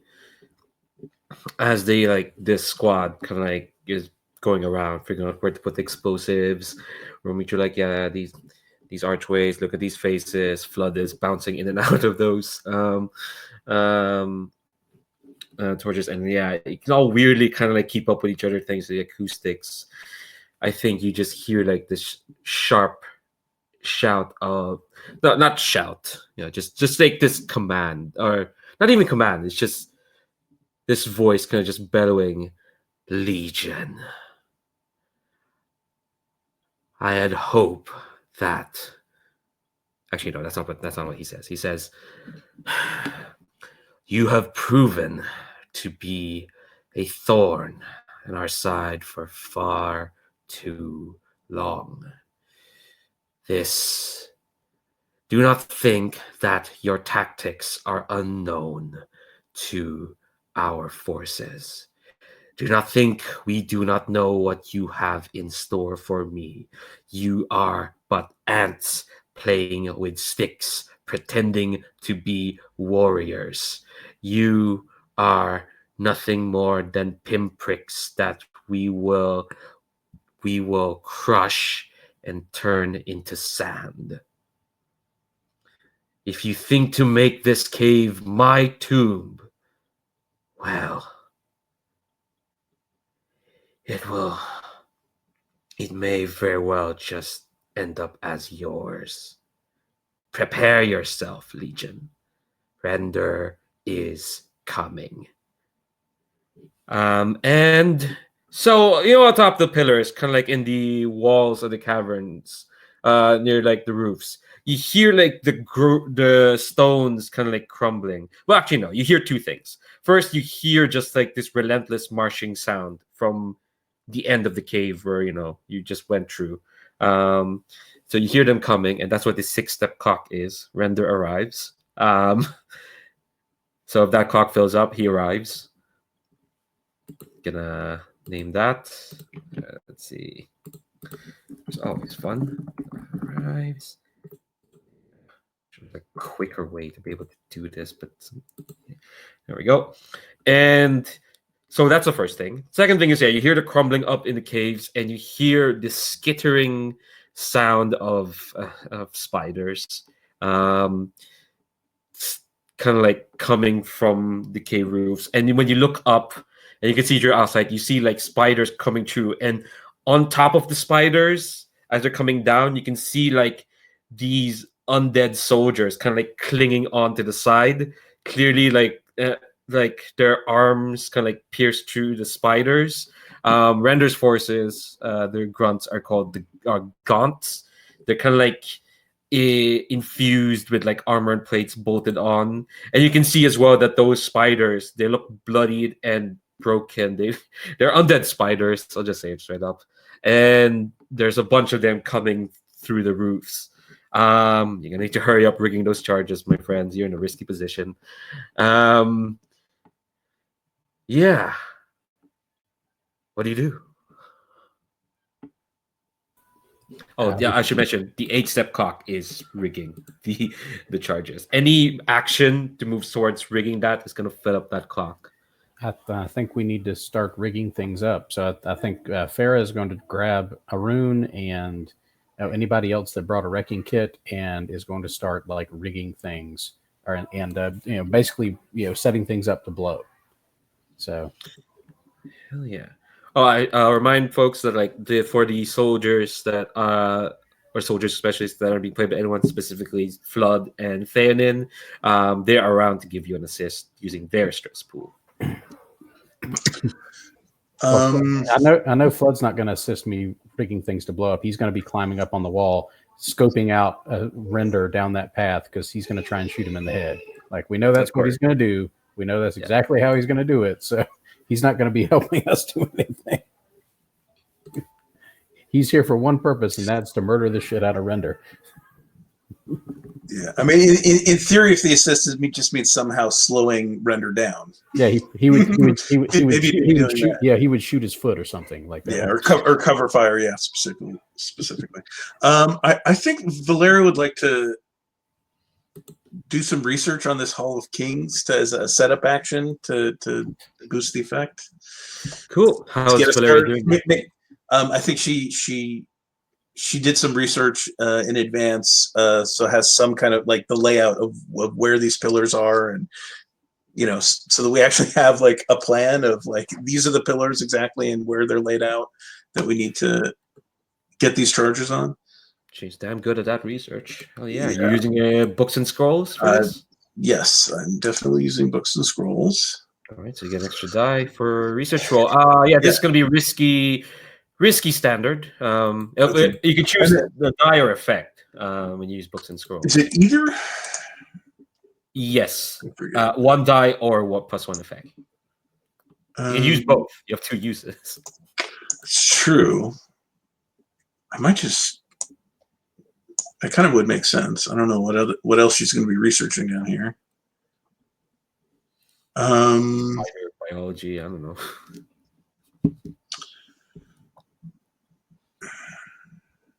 One effect. Yeah, what the heck? We'll just spend them both. Okay. All right. So this is going to be risky great. So risky great. With a bonus die. Yeah. Do you want to push yourself or take? Oh, right there we go. I wish I had. Yeah, you wish you had. Yeah. See, I'm noticing this. Yeah. People are just getting really want to get to those rolls. And you're wondering if you want to push yourself or take a die. You think you're so invincible, but like, here you go. You got a 3 as your highest. For anyone who's not watching the video and just listening along, that's a 3. So, first, I'm gonna add a tick. Actually, honestly, risky. Okay, no, should be 2 ticks. Honestly, to that. No, just 1. I'm gonna split out the consequence, so it's only gonna be 1. If I just wanted to concentrate on the render clock, it would be 2 ticks. But I want to do another thing as well. Yeah. So on a risky. On a 1-3, things go badly. You suffer harm, a complication occurs, you end up in a desperate position, you lose this opportunity. All right, so I'm gonna add 1 tick to the render arrives clock. Yeah, he's not a subtle boy. The acoustics are murder here because it sounds like he's walking with you, not at you. So that's ridiculous. And yeah, I think what happens is like here's what puts you in a desperate position. Spider, there's going to be a part in the ground near Valeria where spiders are going to start.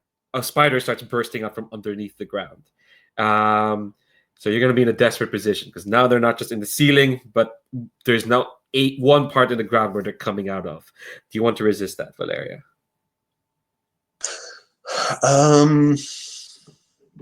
Us getting into desperate. Yeah, probably. What would that be? Just insight to see it coming, I guess? Or yes. Yeah, insight. Okay. Do you have anything that'll help you with insight? No, I don't think so. Okay. Yeah, I'll resist that. Cool. Let's see how this goes. Yeah, so she almost is too much distracted with her head in books and maps and whatnot, but spent 2 uses of those books. All right, 4. So you take 2 stress. 2 stress. Okay. Yeah, we'll leave it at that. Yeah, I think it is just like we can just say that like you probably just you read through the books and realize this place is too old for that, and you just tell them to move along. And yeah, I mean maybe just like the drawings and stuff were just like artist renditions. They were not actually accurate depictions of the layout. It's like, wait, none of this matches. I spent all this time like, yeah, probably she didn't have maps, right? She had paintings like depicting it, and then carefully reconstructed the layout based on all these paintings, and it turns out like, oh, those were painted by people who've never actually been there, who were just like, it was an artist's, fancy of what the place looks like. It's like, this is all useless. I wasted all that time. This is like a Glenn. This is like a book of history written by Glenn Beck. Completely worthless. Yeah. All right. I'll turn to Farah. So after all that, you get 1 tick, and the render arrives clock, and it'll help. Who else wants to do anything? You still got spiders coming up not from the ground anymore. They're still coming from the ceiling. They're big spiders. Yeah, I think she's going to try and as swiftly as she can start rigging up these explosives, bringing Arun along with her, hopefully, and anybody else that's available to help out, so that we can sort of push that clock to rigging the explosives as quickly as we can. Yeah, I will absolutely mark a stress to assist with that. As Arun is starting, is like he's probably actually doing the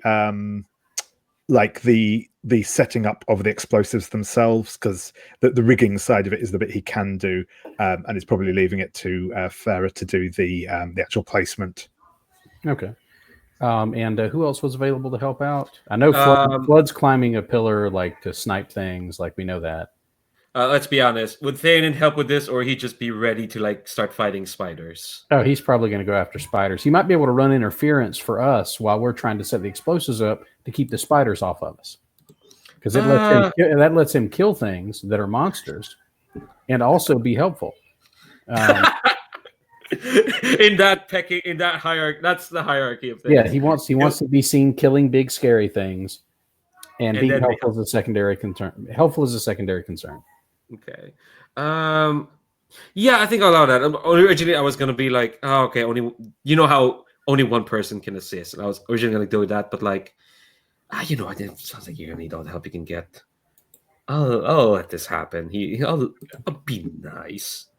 I'll spend I'll put 1 stress into Thanon. So that gives me 2 bonus dice. 1 from Flood, or 1 from Arun, and 1 from Thanon. Remind me, what you're rolling with? Wreck. Yeah, so you're still in a risky position. I'd say this is risky standard. You have 5 dice. Do I even need to ask if you want to push yourself? Or take a I want to hold that push for later if I can. Okay. Yes. So because I have a feeling we're going to need it if that render clock fills up. Okay. And I don't want to take a devil's bargain yet. Like, we're not in a position where I think that's really our best option right now. Okay. You have a lot of dice. You're rolling 5 dice. So don't jinx me here. Okay, here we go. That's a 5. Okay. 5 dice, and your highest is a 5. Yes. Like I said, don't jinx it. My rolls aren't the greatest all the time. So, but 5 is good. That'll at least get us somewhere. That is true. Yes. Now I have a fine wrecking kit. Does that help? Oh, that'll bump up the effect from standard to great. So probably should have mentioned that. It's fine. I've forgotten to say that to start with. So no worries. All right. So that actually bumps you up by 3 ticks in this rigging the charges. There. I will say, like, rigging the charges doesn't finish the mission. You still have to you will still have to trigger them. And we technically probably have to wait for render to get there before we set them off, right? Yes, absolutely. So the 6-step clock has to fill up before we can actually technically blow him up. We can fill the clock, but we can't set off the charges until he shows up. Yeah. Okay.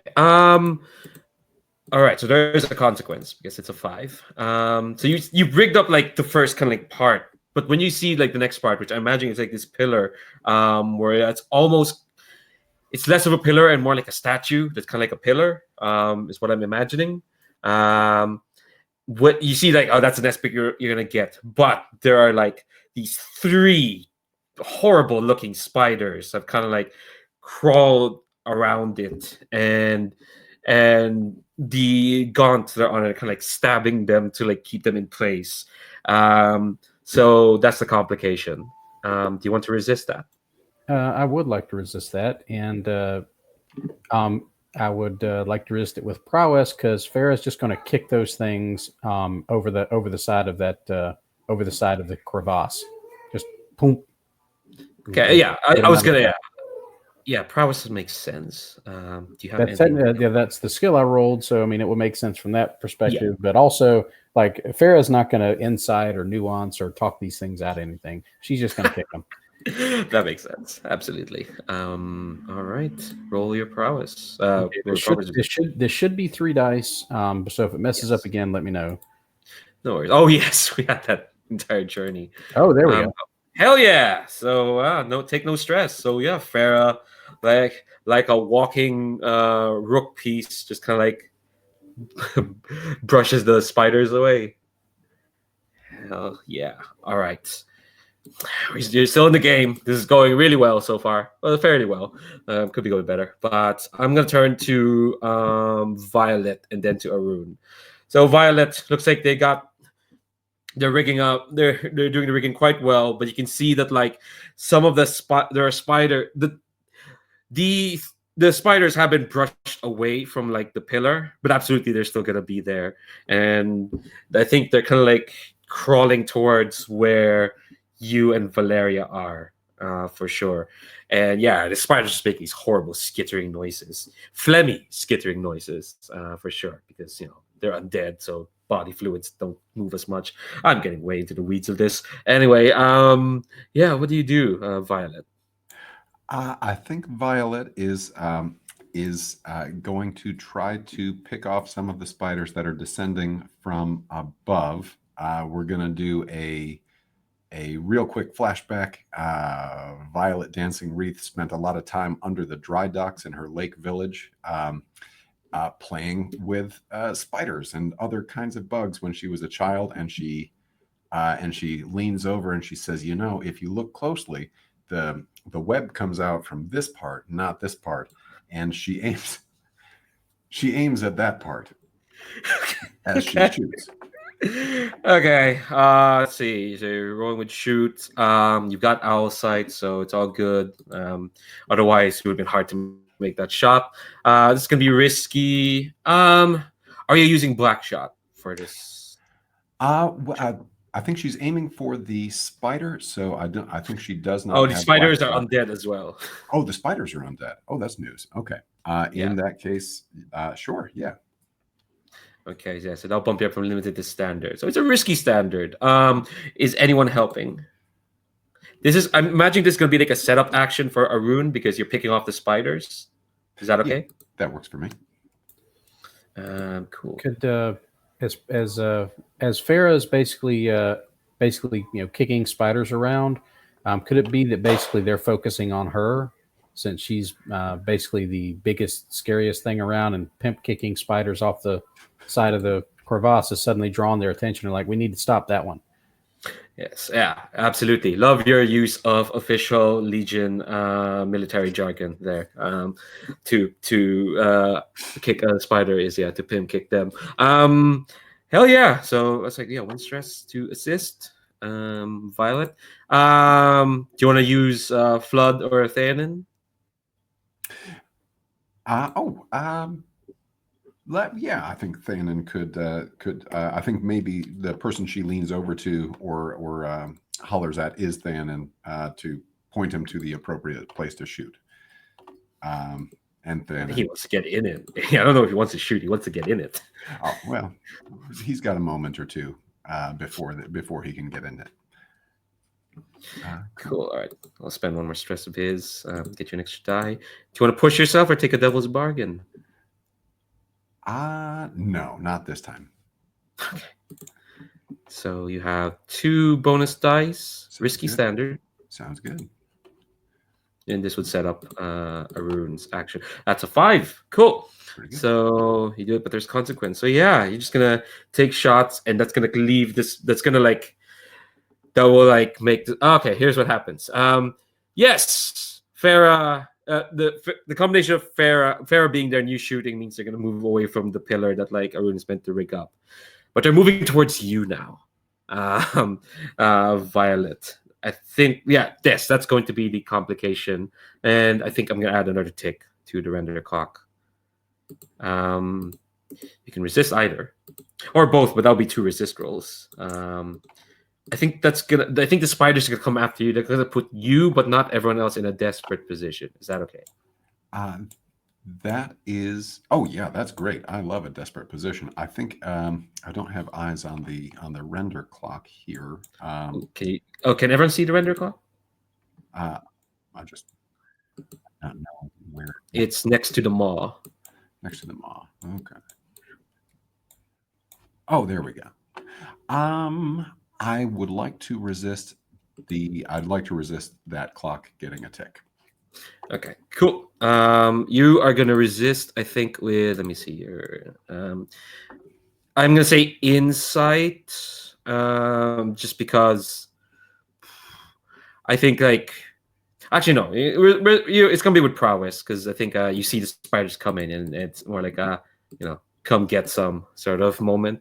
So it feels like. Cool. All right. So Great. all right, take 2 stress. That's a 4. Oh, did you have any bonuses to resisting? Let me see. Check. I should double check that. No. Cool. No worries. Oh, you can always spend grit, because that's the soldier's special action, to add 2 dice to resisted roll, but it has to be spent before the roll. Right. I'll keep that in mind next time. Yes. Oh wait, shit. You know, wait. Oh, wait, I forgot. You have Devil's Own Luck. You should have got an extra die. Oh, Yeah. it's hang on. Prowess. All right. Yeah, I So think I did. Yeah. Oh, I did you think I add got it? that. I made the little mark here on the prowess resist. I made a little mark under all of the resists and add it in. Oh yeah, you rolled 4 dice. All right. Okay. Cool. All right. I'd like to administer a tonic to a rune before they do whatever it is they're going to do. Okay. All right. I think. Trying to think of layout wise. I think Farah and Arun has gone kind of a bit ahead of you. You're kind of nearer to Violet, who is going to be who's going to be surrounded by spiders. I think you're going to have to get to Arun, or you can flashback to have given that tonic. Yeah, I just wanted to do it at some point. Yes, I think a flashback makes sense. I think before things kick off, so we can cross off the tonic, and let me see, Arun. Yes, yeah, and yeah, Arun, you are no longer infected, so we turn to you, Arun. Yeah, so I think after they've set up like the first lot of charges, Arun has sort of been waiting whilst Violet Violet and Farah drove the spiders off, and then he kind of dashes past them, whips a grappling hook around his head, and catches it onto this like carved pillar thing with the and yeah, he's going to basically climb up to about halfway up this column and start affixing the explosives there. I think the reason he's gone for this one is obviously he's less heavily armored than Farah, so it's easier for him to get up to the higher points. Hell yeah! This all sounds incredibly fab. What are you rolling with? I was thinking either maneuver or rig are probably the most appropriate ones here. Maybe maneuver just for the actual. I see the difficulty in this is more the actually getting up the pillar to the correct position rather than. That's true. All right, so you are. Let's see. That's going to be risky. Violet, your setup action. Are you giving them improved position or effect? I do have.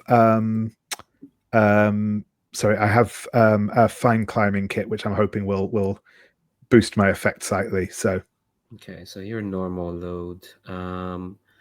Yeah, but I will ask Violet. Are you if without before we go to Violet, it's going to be risky standard. It's probably going to go up to great. Then because of the fine climbing kit, they're nice.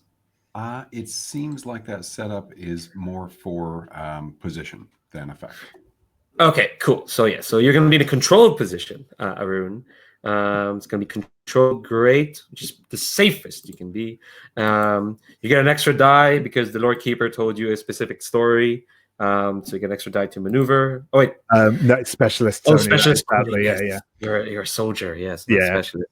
That's a shame. Yeah, wish you'd taken that wreck one, huh? Yeah. I nearly said, like, but you didn't know what the mission is going to be. I was like, maybe I should take. No, everyone else could benefit from the maneuver, possibly. Yeah. Okay, it's cool. Is anyone assisting? Arun. Still have Flood or Theanin.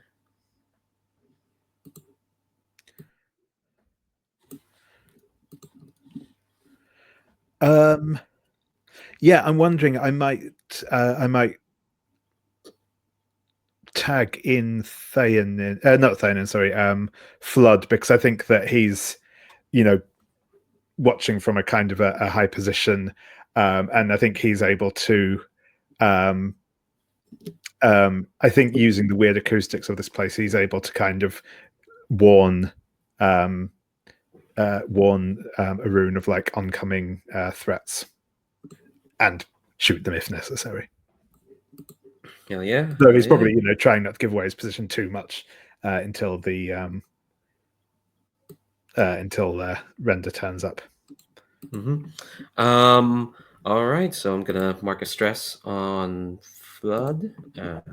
Go get an extra die. If you have an idea for a devil's bargain, I'm certainly open to hearing one. Let's see. You're in a controlled grade. 2 ticks on the render clock. Ooh. You're in a great position. If you just succeed, you're gonna add 3 ticks to your rigging the charges clock. I think I'll take that because, as we've said, we kind of need Render to turn up. So I think that's a fair price to pay. Well, the main thing that basically it's a kind of a race between these 2 clocks. Like Render could turn up before you finish rigging the charges. That's the thing. So if you fill the clocks, then if you fill the rigging the charges clock beforehand, you're going to be in a better position once Render kind of arrives. Cool. So yeah, so that's another extra die. So you have 2 bonus dice. Maneuver controlled great. Just literally the safest position you could be in.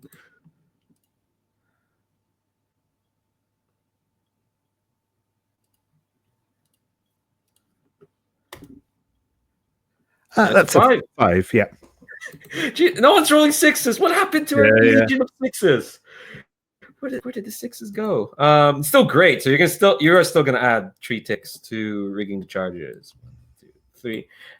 Yeah. So why don't you describe how you're kind of like you've rigged the charges, and I'll describe what happens to you. Yeah. So I think kind of Arun's climbed up to around this, and I think it is like that this is actually like almost like a carved face in the like it's like the head of the statue partway up this column, and I think he's kind of put some explosives actually like in the mouth of the statue, and is kind of spooling off like a detonation cord that is kind of lowering down towards the ground. I should have covered actually. Like in a controlled, what happens in a 4 to 5 is there's going to be some hesitation before you can like place in the last explosive. You're gonna have a chance to withdraw and try a different approach, or else do it with a minor consequence. So I think as you're gonna place the last explosive, this like horrible acidic spit kind of like slaps on near to where you're gonna put it, and you can see like a spider is just crawl through, and mandibles, they're clicking and whatnot. So do you want to press on and take a minor complication, or withdraw and try something else? Oh, I'll press on. Hell yeah. So I think this is simple. You press on, and you're gonna suffer some lesser harm. So I think as you kind of like you press in the explosive and like jump away, I think the undead that's on top of that spider just kind of like almost lazily like lobs like a shard of like sharpened metal at you, and it's gonna be just level 1 harm. Dinged. or that's probably a more dignified word for dinged. um, Do I want to? No, I think I'm actually just going to resist that for now, rather than marking the armor. cool. I'll save up something bigger. Cool. You do. Oh wait, no, you're not the one. I'm trying to remember which is the person that has potency when. No, I harm. don't have that. It's a shame. All right, cool. So, all right, I'm gonna resist that with prowess, I'd say, Sure thing. because you're maneuvering out of the way. Do you want to I'm- spend a point of grit to add 2 dice? I'm fairly confident in this. Prowess is my is one of my better resistances, so I'm gonna see what comes of this. Famous last words. I'll roll it. I'm not sure if it's going to count in. I'm not going to input the extra bonus dice in case it gets it from the sheet. But I have a +1 to this. No, it did mark it in. That's a 4. So that's So you can take 2. 2 stress. You are on the cusp. I am indeed. Yeah. All right. So, but you're nearly there. You're doing grand, Legion. You're doing really grand. I should have gotten some more water. I'm gonna turn next to Valeria or Farah, I think. Probably. Go with Valeria and say Farah's sort of still rigging things up, like, because that's going to be time consuming, I think. Okay, cool. Valeria, there are spiders all about. Violet is kind of in a desperate position, surrounded by spiders. Render is coming. You hear the marches. What do you do, Valeria? Let's just smash a bunch of spiders. Hell yeah! How are you doing this? Valeria is pulling out her spear and gonna lead everyone in just smashing spiders. I don't know who, in a straight skirmish. I don't know who else wants to join. Let's see. Farah's busy rigging. Arun has just escaped from spiders, so he's probably busy reeling from that. Theoden will probably join you. He will be all about that. Is this to get Violet out of the desperate position so that she's not surrounded, or you just want to beat the spiders? Yeah, just smash them back and yeah. Okay, fab. All right. What are you rolling with this? Skirmish. Hell yeah! So you got a spear. And these spiders are kind of like undead, so it's gonna be a bit limited, I'd say. With just a spear, risky, limited. It's all good. Anyone? With Theoden, yeah, you can spend 1 more stress for him, and you can get an extra die since he's joining in. And I'm imagining this is probably like feels like probably another setup for whatever Farah is doing. You're keeping the spiders occupied, you're keeping them at bay, and this is gonna give improve something to Farah. Okay, so yes, risky, limited. You got 1 extra die. Do you want to push yourself or take a bargain? What's the bargain? I don't want it to just be like add more ticks to that clock, but it kind of is. How many ticks though? That's the thing. Just 1. All right. Okay. All right. 2 bonus dice, risky, limited. Can I add 1 more tick to this clock? Hey, Okay. 6. Hell yeah! So yeah, you're gonna do it. So what does it look like when you and Theoden kind of push the spiders away from Violet? I mean, I think it's limited, so I guess they retreat. You know, we're swinging and stabbing, and we're not skewering and smashing as much as just kind of they're kind of backing up, skittering back, just giving us a little bit of time, a little bit of space to work. Yeah, basically you join Violet, and instead of her being kind of like on her own, there's going to be like 3 of you, and Yep. Thane's just probably just like tapping his weapon against his hand and just missing the spider spit and other like inducing things. His hand doesn't touch those. It's fine. All right, so that's going to give improved something to Farah. Farah, how are you doing? Okay, I think she's basically gone around now to most of these pillars and has placed like at least one charge on each one now, and she's now making sure that she and Arun are basically hitting all of the stress points of these pillars. Like this pillar's weakest at this point, so we need to maybe she'll have to boost Arun up to set a charge up there, that sort of stuff, and so we're doing like the second tier. Because one charge isn't going to blow these pillars; they're too big. We're gonna have to like hit at least 2 points on each pillar, and so we're like in the midst of the second pass, I think, to kind of rig all of these things to come down like we want them to. Yeah, this is kind of like, well, we'll see what happens. Because okay, this is risky. What are you rolling? I'll be rolling a wreck, I think. Mm-hmm. And I've got a fine wrecking kit. Mm-hmm. This is going to be risky. Great. Then, Valeria, going to give them improved effective precision. What's the position and effects that they're at right now? They're already at risky. Great.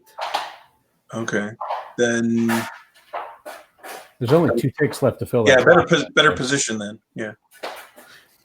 All right, controlled. Great. Arun, I don't think you can help anymore, right? I can give my last stress to assist, and I think I actually will, because at this point, if I go down to a what's it roll, a resistance roll, it's already likely to take me out, so I may as well. Okay. You're on the edge. So that's one bonus die. Mm-hmm. Do you want to push yourself or take a bargain? I think Farah gets a special effect when she pushes herself, and I think since we're down to the last 2, I think I'm going to. Ooh, what's the effect you're going for? She has the War Machine special ability, so when I push myself, I can do one of the following: either perform a feat of physical force that verges on the superhuman, or reduce the threat of all the enemies you're facing by 1. Ooh. Which one are you going for? I don't really see a way to superhuman to like do anything physically superhuman as a part of setting up these charges. Mm-hmm. At least nothing really presents itself, to my mind right now. But I think basically once we get this place rigged, like that's what that setup is what reduces the other creatures that are here, that basically all of their threat levels go down, because we've set up this whole cavern, and I don't care how tough you are, like if basically what amounts to a mountain falls on you, you're done. So maybe that's it. So I will do 1 extra die by pushing myself and taking the reduce all threat levels by 1. Okay. All right. So take 2 stress. You get an extra die. So you have 2 bonus dice. Controlled. Great. Once again, the best position you could be. So here we go. Oh, it's 4. Oh my god! I will take the consequence, because I want to fill up. Okay. All right. For those who's listening, Chris rolled a 1, a 4, a 4, a 1, and a 1. Where is it? We had 1 6 so far. Jeez, the time of 6s. They may be over. Oh no. So you rolled a 4. So on a controlled, well, you're gonna fill the clock. So it's gonna be, well, yeah. Here, yeah, the complication. I'd say you have reduced effect, but it doesn't matter. Okay. Here's kind of like what happens. You rig like the last pieces, and I think so you're gonna fill that clock. Let me fill that. Let's see, what's the consequence? Let me see. A minor complication, reduced effects, suffer lesser harm. Okay. I think I'll go for the harm. Here's kind of like what happens. You, I think you rig up the last thing, and I think this is when the spiders start bursting from underneath the ground. For sure. I think you rig up the last one, and like something just bursts on the ground and kind of just latches onto your foot. You can take, let's see, lesser harm. Well, it latches on. They haven't bitten it yet, so you have a moment to react. So it's level 1 harm, bitten or grazed, Okay. for sure. She'll take the level 1 harm because she is tenacious, so her harm penalties are always 1 level less. So she takes the bite and then just maybe kicks him off. Just keeps kicking them off into the chasm. Okay. All right. So the charges are now set. So this is now a case of like the charges are set. So now you don't have to fill that. So I think what happens is like I think Render's gonna arrive. Which is nice because if that other clock had failed, he would have arrived while you still have to set the charges. But I think now that you've said it, I think, yeah, the marching gets louder and kind of like louder, and it's kind of like just to put you all where you are. There's the 3: Theonin, Violet, and Valeria, kind of like range, kind of like against the spiders. You've got Arun and Farah, who's just finished setting the last charges. Flood, who is up in his perch, and the spiders almost kind of like shrink away suddenly because the acoustics are murder here, because it always felt like he's walking next to you, but it doesn't make sense. But finally clicks once he kind of like emerges on the other side. And Render is huge. He's like almost 9 feet tall. But unlike the Heartless, who you fought, who were kind of like grotesque giants, pumped with cinder blood, no, he just looks tall, just like a very large human. He's encased in these sharp, wicked, dark armor. Actually, I'm gonna print screen. Actually, no, do I have time to print screen? Actually, I might have time to put up a picture of what he looks like in the Roll20. Give me a very quick moment. I have his picture saved. Don't know why I have his picture saved, but I do. But yeah, you're used to like misshapen, twisted forms of humanity. But the thing with the broken is like they used to be the chosen. They used to be chosen, who are kind of like the pinnacle of humanity. And what you know of Render is that he used to be a chosen of the living god of the Zimiati. The Shining One, Vlasim, called to end the war, but has kind of become a perpetration of war itself. I'll describe it anyway, but I'll putting a picture in the Roll20. Nope, sizing up. That renders right. There we go. Tall, bastard warrior. He's taken off his helmet. You can see his long flowing like locks, which you can tell used to be flowing, but now they're kind of like stringy and washed out. He's holding this gigantic bastard sword in one hand. Like Farah, you're strong, but you have to use both your hands. But no, he's holding his sword like a toothpick. But I think the most noticeable about him is like this horrible red hand, this brand on his face, which legend says it was done to him by the Cinder King himself. And he sees the 6 of you scattered warriors, and he just kind of scoffs. Is this what the Legion has to offer? Step forward with like this thudding certainty. Is this what they have to throw against me? Another step forward. I would rather have that whelp of the horned one, that bleating hawk, than you, ants. and he kind of like steps forward again, but kind of like he keeps like his feet together. So he's just kind of like standing there, almost kind of like twirling his bastard sword. He's huge. He's immense. Of course, the nice thing is he's now a threat 4 because he's kind of like standing where you all are at, but he's not there yet. But he's just standing there, almost kind of like waiting for someone to make them first move. In fact, I think he says,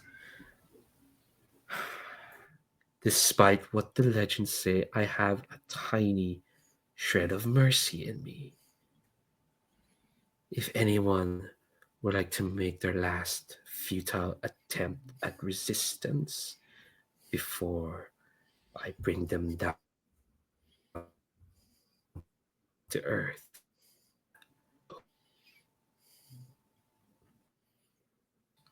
And he kind of like swings his sword, and like stabs. Dare any of you? I think we all know Flo would probably shoot him in the face right now. Yeah, can I Yeah, I'm waiting to use that as a consequence, but like, Yeah, I think Farrah probably like sort of girds herself up, and she had probably figured on having to draw him to where he needs to be, because she didn't figure he'd just walk into here. He already knew we were going to basically set this place up. This was a setup. He already knew it, so she figured she was going to have to draw him out as soon as she heard that. So she gets ready to start doing that, and then maybe Flood does something. all right. What exactly are you rolling with to do that, to draw him in? Gosh, I'm guessing I'm gonna make another clock. Clocks are good. 4 is the trap. It's a 4-step clock. I think that's 6. Let me think about it. Because he's the broken. He can't just be 4. Because you managed to rig the charge before he arrived, and you managed to I'm gonna make it 6. 6 steps to fill, a 6-step clock to fill, to get him into position and then to go. Is that okay with folks? I think it's reasonable. And I think Farrah starts to move forward, and she's she's got that giant tower shield, and she's got her bastard sword up, which isn't nearly the size of his. She can use hers one-handed, with the tower shield, but it's nowhere near the size of his. It's just like a normal human-sized bastard sword. And I think she starts basically beating on her shield, and that echoes in the chamber and kind of draws his attention. And then maybe Flood will take that opportunity to shoot him in the face. We'll see. All right. What are you rolling with? What action rating? I think probably this is more of a maneuver. Like, I'm kind of trying to draw him in by moving to the right spot, because she's not trying to engage him yet, because she figures, she knows she's tough, but she doesn't think she's on the level of a broken. So she's probably using maneuver to sort of draw him in and make it look like she's slowly positioning herself like she's basically given up, and kind of move slowly into position and hopefully draw him forward. So that's what I'm going to roll with. Now, does that maneuver bonus still apply? Absolutely. Yes, I was going to say, it's specialists. It applies to. Okay. All right. So 1 extra die. Okay. Okay. All right. So risky position. The effect is you don't have anything that'll add up to. I know potency when harm penalized, but the penalty for level 1 harm is less effect, so it just cancels that out. Well, I think this is going to be limited. Yeah, I'm on. I've got tenacious, so I don't take any harm penalties at all. Yes. And I. Okay. And I'm going to spend the use of anchor, and kick up my effect. Oh yes. Okay, yes, to make you seem like a small gang. So I'll spend the use of anchor. This is gonna be risky standard then. Okay, risky standard. Flood. Oh, does anyone want to assist? I was hoping Flood would by Besides shooting Flood? him. Okay. All right. Okay. I'll spend stress of Flood stress. Get you an extra die. Do you want to push yourself or take a bargain?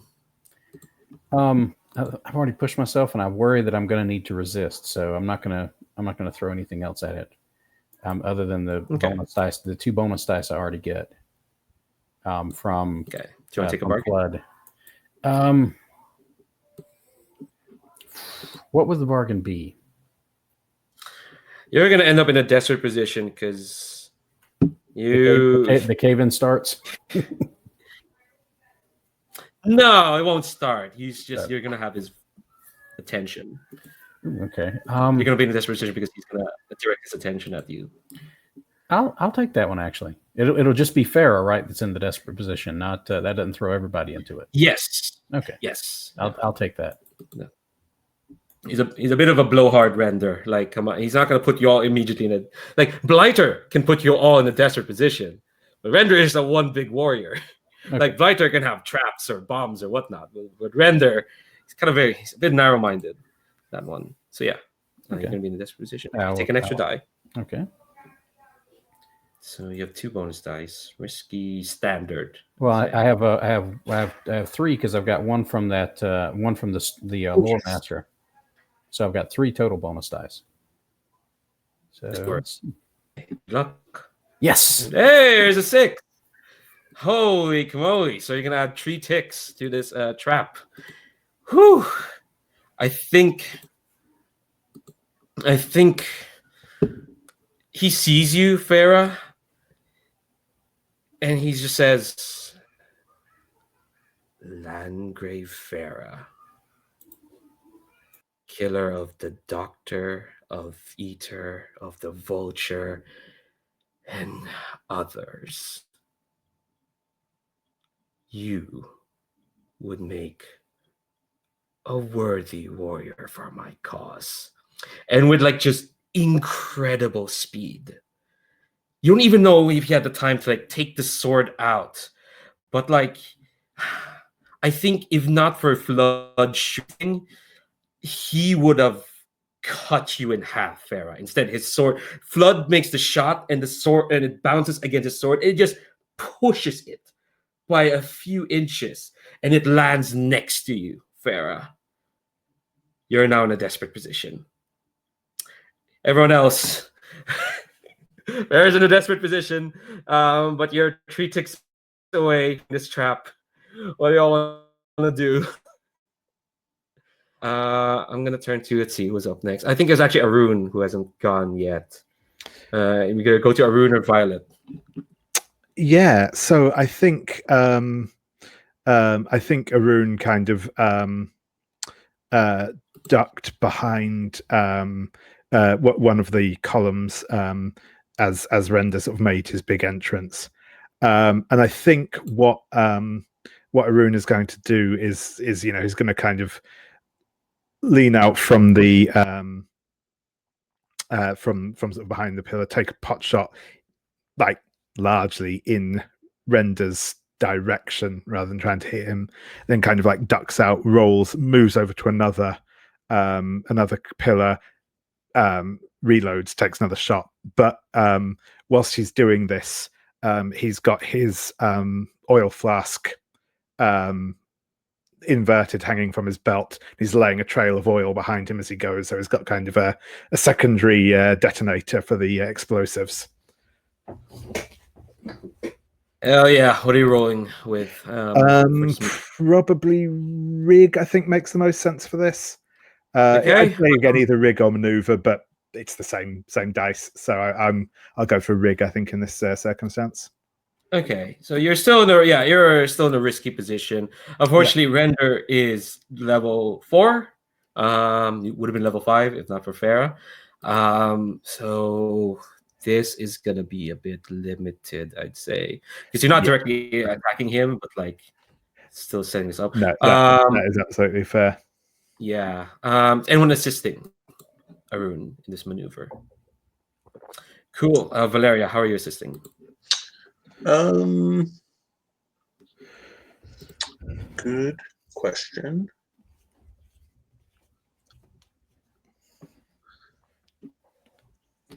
think just kind of running alongside and just being a spotter, and just so they can focus on what they're doing. Cool. Take 1 stress, and Rune, you get an extra die. Risky limited. Can't push yourself. Nope. I think I'm just gonna. I think I'm just gonna let the dice come as they do. Okay. No so bargain as well. Okay. I don't think so. I think I'm in a serious enough position already that I think a bargain is more than I can risk at the moment. So yeah, I will. Okay. All right. Maneuver. Risky limited. We have a bonus die from Valeria. That's a 5. 5.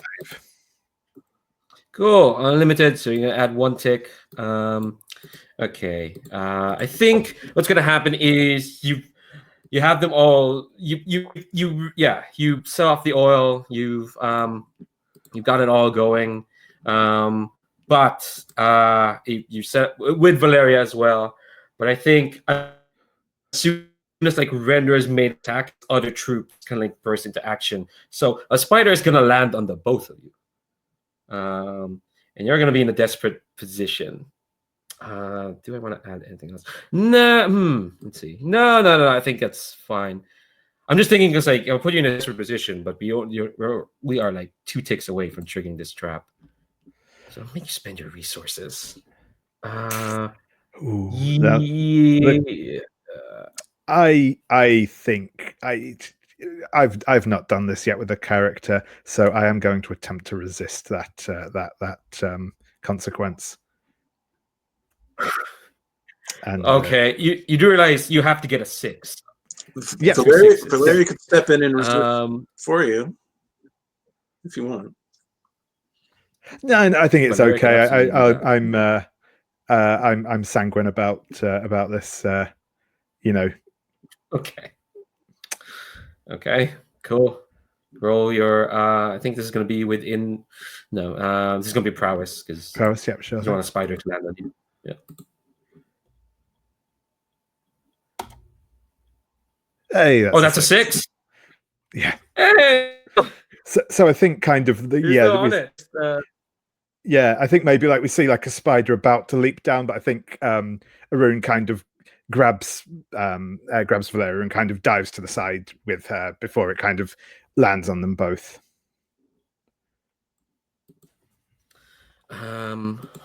Okay, fab. All right. I'm gonna turn to Violet. Now, Violet, this clock it could fill in many ways. Maybe to like clear an escape route, get Render's attention a bit more, or just get people out. Just to give you the plan again. Farah's in a desperate position. She's right in Render's face. Flood is probably closer to shooting at Render at this point.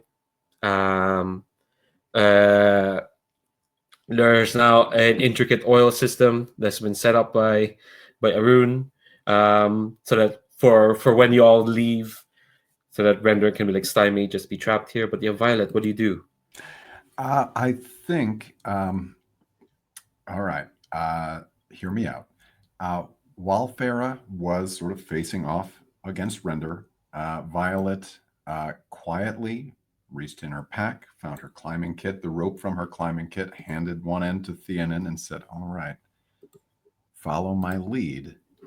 And as Render's sword hits the floor, after being shot out of the way, if I understand, she says, you keep calling us ants.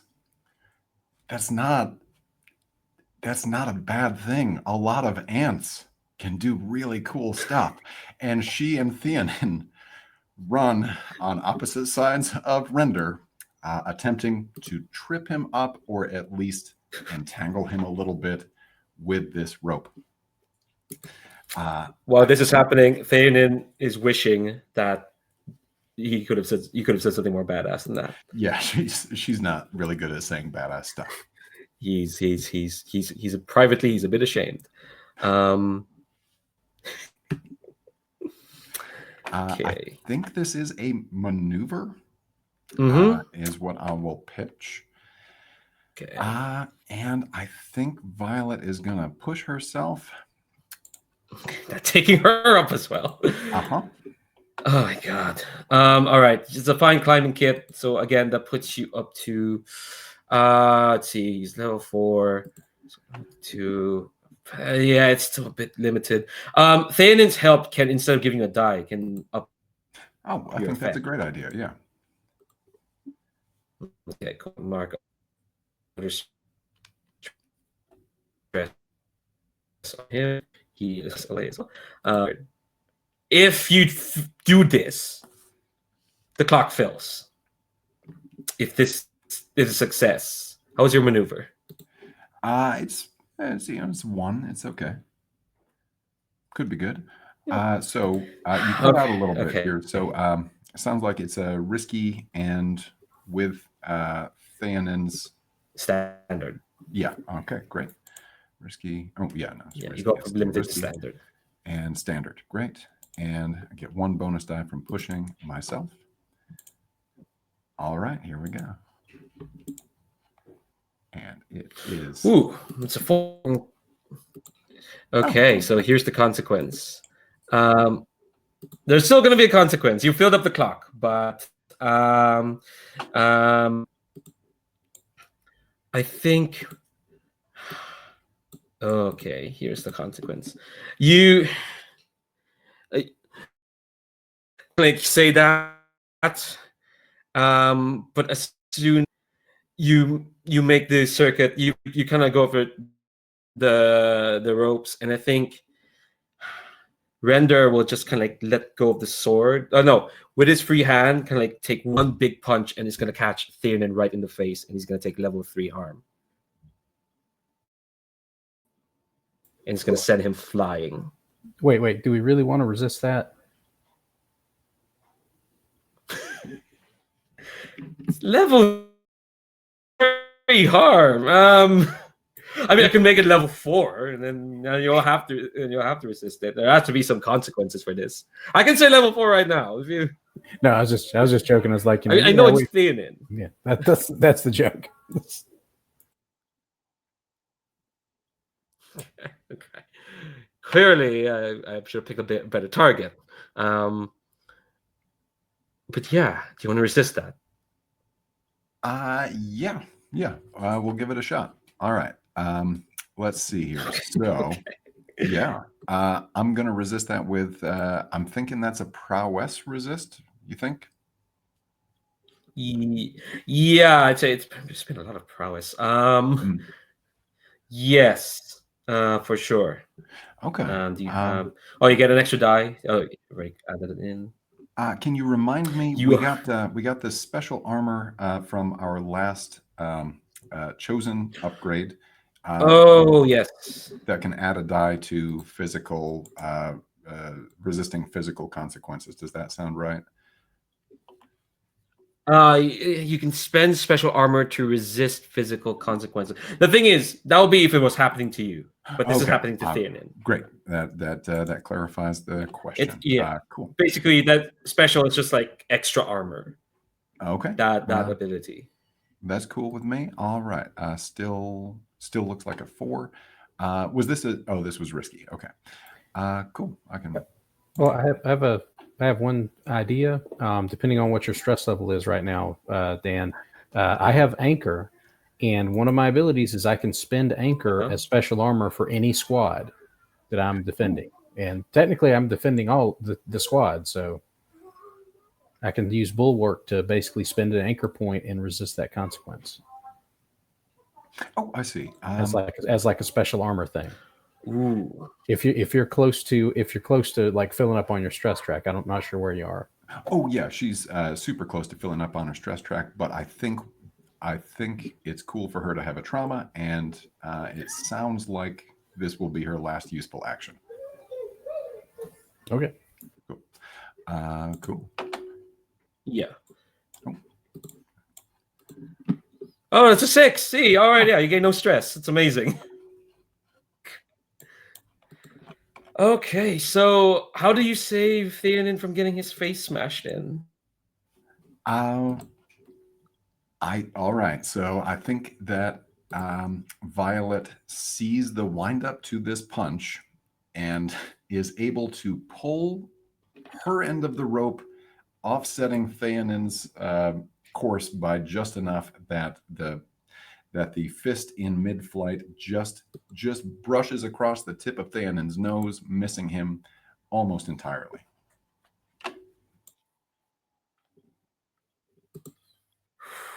Lovely. And I think, yeah, that fills up the clock. So I want each of you to narrate one last thing your characters do before, as they get away and put Render in this trap. I'll turn to Valeria and Arun first. Kind of like feels as you get away from this cave. As the plan comes into motion. I think Valeria's probably getting out a tonic to administer to Farah. Because that's what she does. It never ends. Yeah, and I think that Arun kind of as they kind of dust themselves off, and as Render kind of collapses to the floor, he starts dashing towards their exit route, and stops as they're just sort of turns around at the cave, and starts to kind of give some covering fire to cover their retreat, and then fires a shot at one of the columns that sparks off the side of it, and this little trail of oil sort of slowly ignites and starts burning across the room. Yeah, and I think just to give a shot, I think as you're kind of like leaving, you can hear like more of Render's soldiers are coming into the other side, and you can see like spiders are starting to burst out. Yeah, I kind of want to leave Farah for that because she's still in the vicinity of Render. I might even have to. No. I said you failed that clock. You win. You finish the mission. I'm not gonna make you roll more to get out there unless you want to. But nah, it's fine. Violet, or Farah. It's kind of like the last maneuver or last action you do before you like get out of here. Oh, I think if you let me know if this is possible, but I have enough stress left to spend to push myself to do a superhuman feat or a feat that borders on the superhuman. I want to. All right, let's do this one roll. Well, I mean, I don't have to. I can just push it. Like, just all I have to do is spend the stress, right? Do I have to actually make a roll? Oh yes. So if this is a prowess action, you could spend our special armor to push yourself instead of stress. Yeah, I don't think you've used it. Yeah, I've got lots of special armor. So I got the anchor stuff too. But basically, what she wants to do is as Render's basically about to start to shrug himself out of these ropes because they can't hold him for long. Like we know that. But I think like his sword is still kind of stuck in the ground right there. I think Farah wants to basically break that sword blade with like a stomp. And I don't know if, like I said, I don't know if it's possible. I don't know if the sword's like super magical or anything. Like she's not trying to. She didn't want to. You let me know if that's possible. If not, like I've got another thing to do. You can bend it. You're not going to break it, but you can bend it. Okay. All right. She stomps it and like bends it, so it kind of looks like her sword did after the clockwork lady blew up around her sword last time. So like she like stomps it and bends it, and she says, maybe eventually you'll understand. You don't just face me. It's not just me. It's never been just me. It's always about us. You're fighting the Legion. You're not fighting me. You're not fighting Flood. You're not fighting any of us individually. You lost to us. We beat you. Take that to wherever you're going. And then she heads off. Yeah, I think that inflames him, that he turns like purple with rage, but before he can like grab to you, Flood does his Flood special and doesn't hit him in the face, but kind of like his shot smash against his throat, and he kind of like gets pushed back, and you just hear this like shout as Flood proves you true, what you just said. And I did ask like, Violet, is there one last thing you wanted to do, or do you want to end on that? Oh, Violet, it's a mad scramble to get up. I think she and Theonin have both fallen down in this last maneuver. She gets up, she scrambles over to Theonin, gets him, and is running past and yells, "Yeah, you lost to a colony of ants, dummy," and runs as fast as they can. When Tanny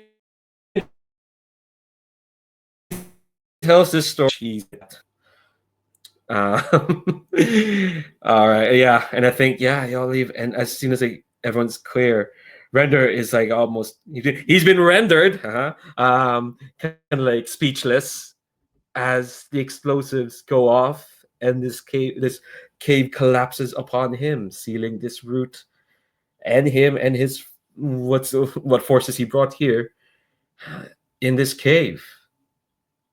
So, holy crap. Jesus. Let's do XP. Let's do XP before. Okay. All right. That's gonna. Whew.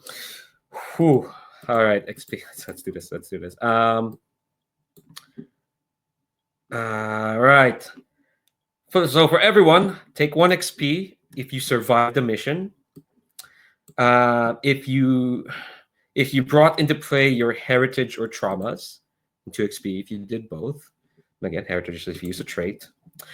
Per threat of the highest threat opponent on the mission, that's 5. That's a lot of XP. Just give around. Jesus.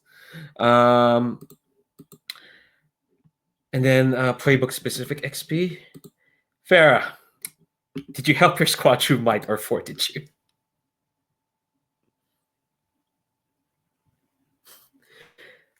My internet has dropped, so I can't see anyone. Yes, I did. I did use might or fortitude. Okay. Cool. Where am I? Oh, nope, wrong PDF. Scroll down. Valeria, did you help your squad through a medical knowledge or emotional comfort? A little bit. You can take the 1 XP. Yeah, I think absolutely you were helpful there. Let's see if I can give XP for Flood. So for our 2 soldiers, for Arun and for Violet, did you help your squad through courage or determination? Yeah, I think so. Yeah, same. Absolutely. Let's take that 1 XP. All right. Let's see how the other mission went, and then we'll wrap. I'll give you like a couple of seconds to like put in all the XP in the world. Jesus Christ, so much XP. Let's see here. But Marshall, everyone on the mission was oath sworn to the Legion. That's 1 die. Commander, we said we'd want to spend an intel on this. All right, that's 2 die. Everyone on this mission was a specialist or soldier. That's 3. No one had any reason to distrust leadership on that mission that I know of. And we sent the appropriate specialists and equipment, assumedly. And this was a religious mission. Quartermaster, we said we wanted to spend a religious supply on this one. Great. And no one went on it with blight. So that sounds like 4 die. Is there anything? Did you take the officer's bonus? I did not. That's an additional die. Perfect. And let me see here. Damn. Render doesn't have any, Blighter or Render don't have any special Nope. detractors from this. Great. So that is 5. Yeah, it's only for assault and supply. Okay, supply was the other one. I'd forgotten about 5 that. dice. This, okay. It can still be all ones.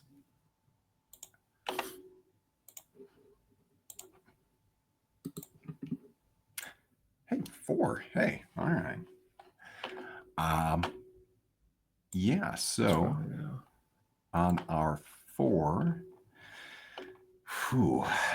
let me see here. I think that is a partial success, primary, secondary.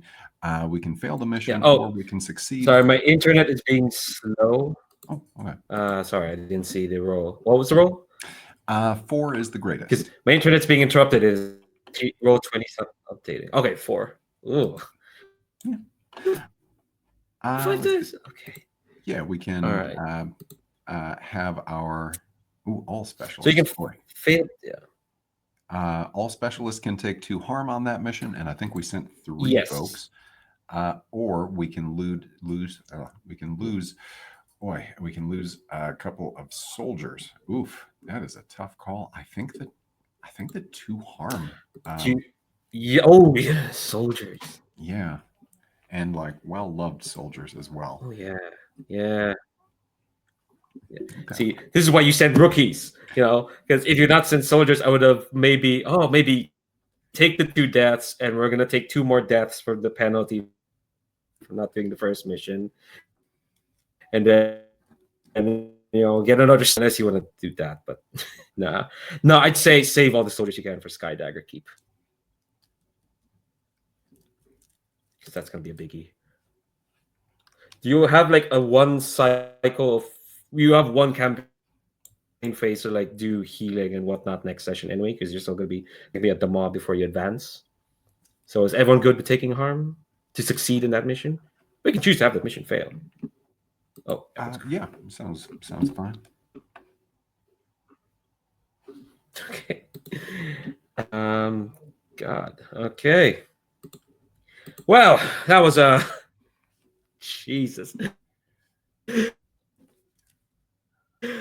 Oh my God. You did it. You down a bloody broken.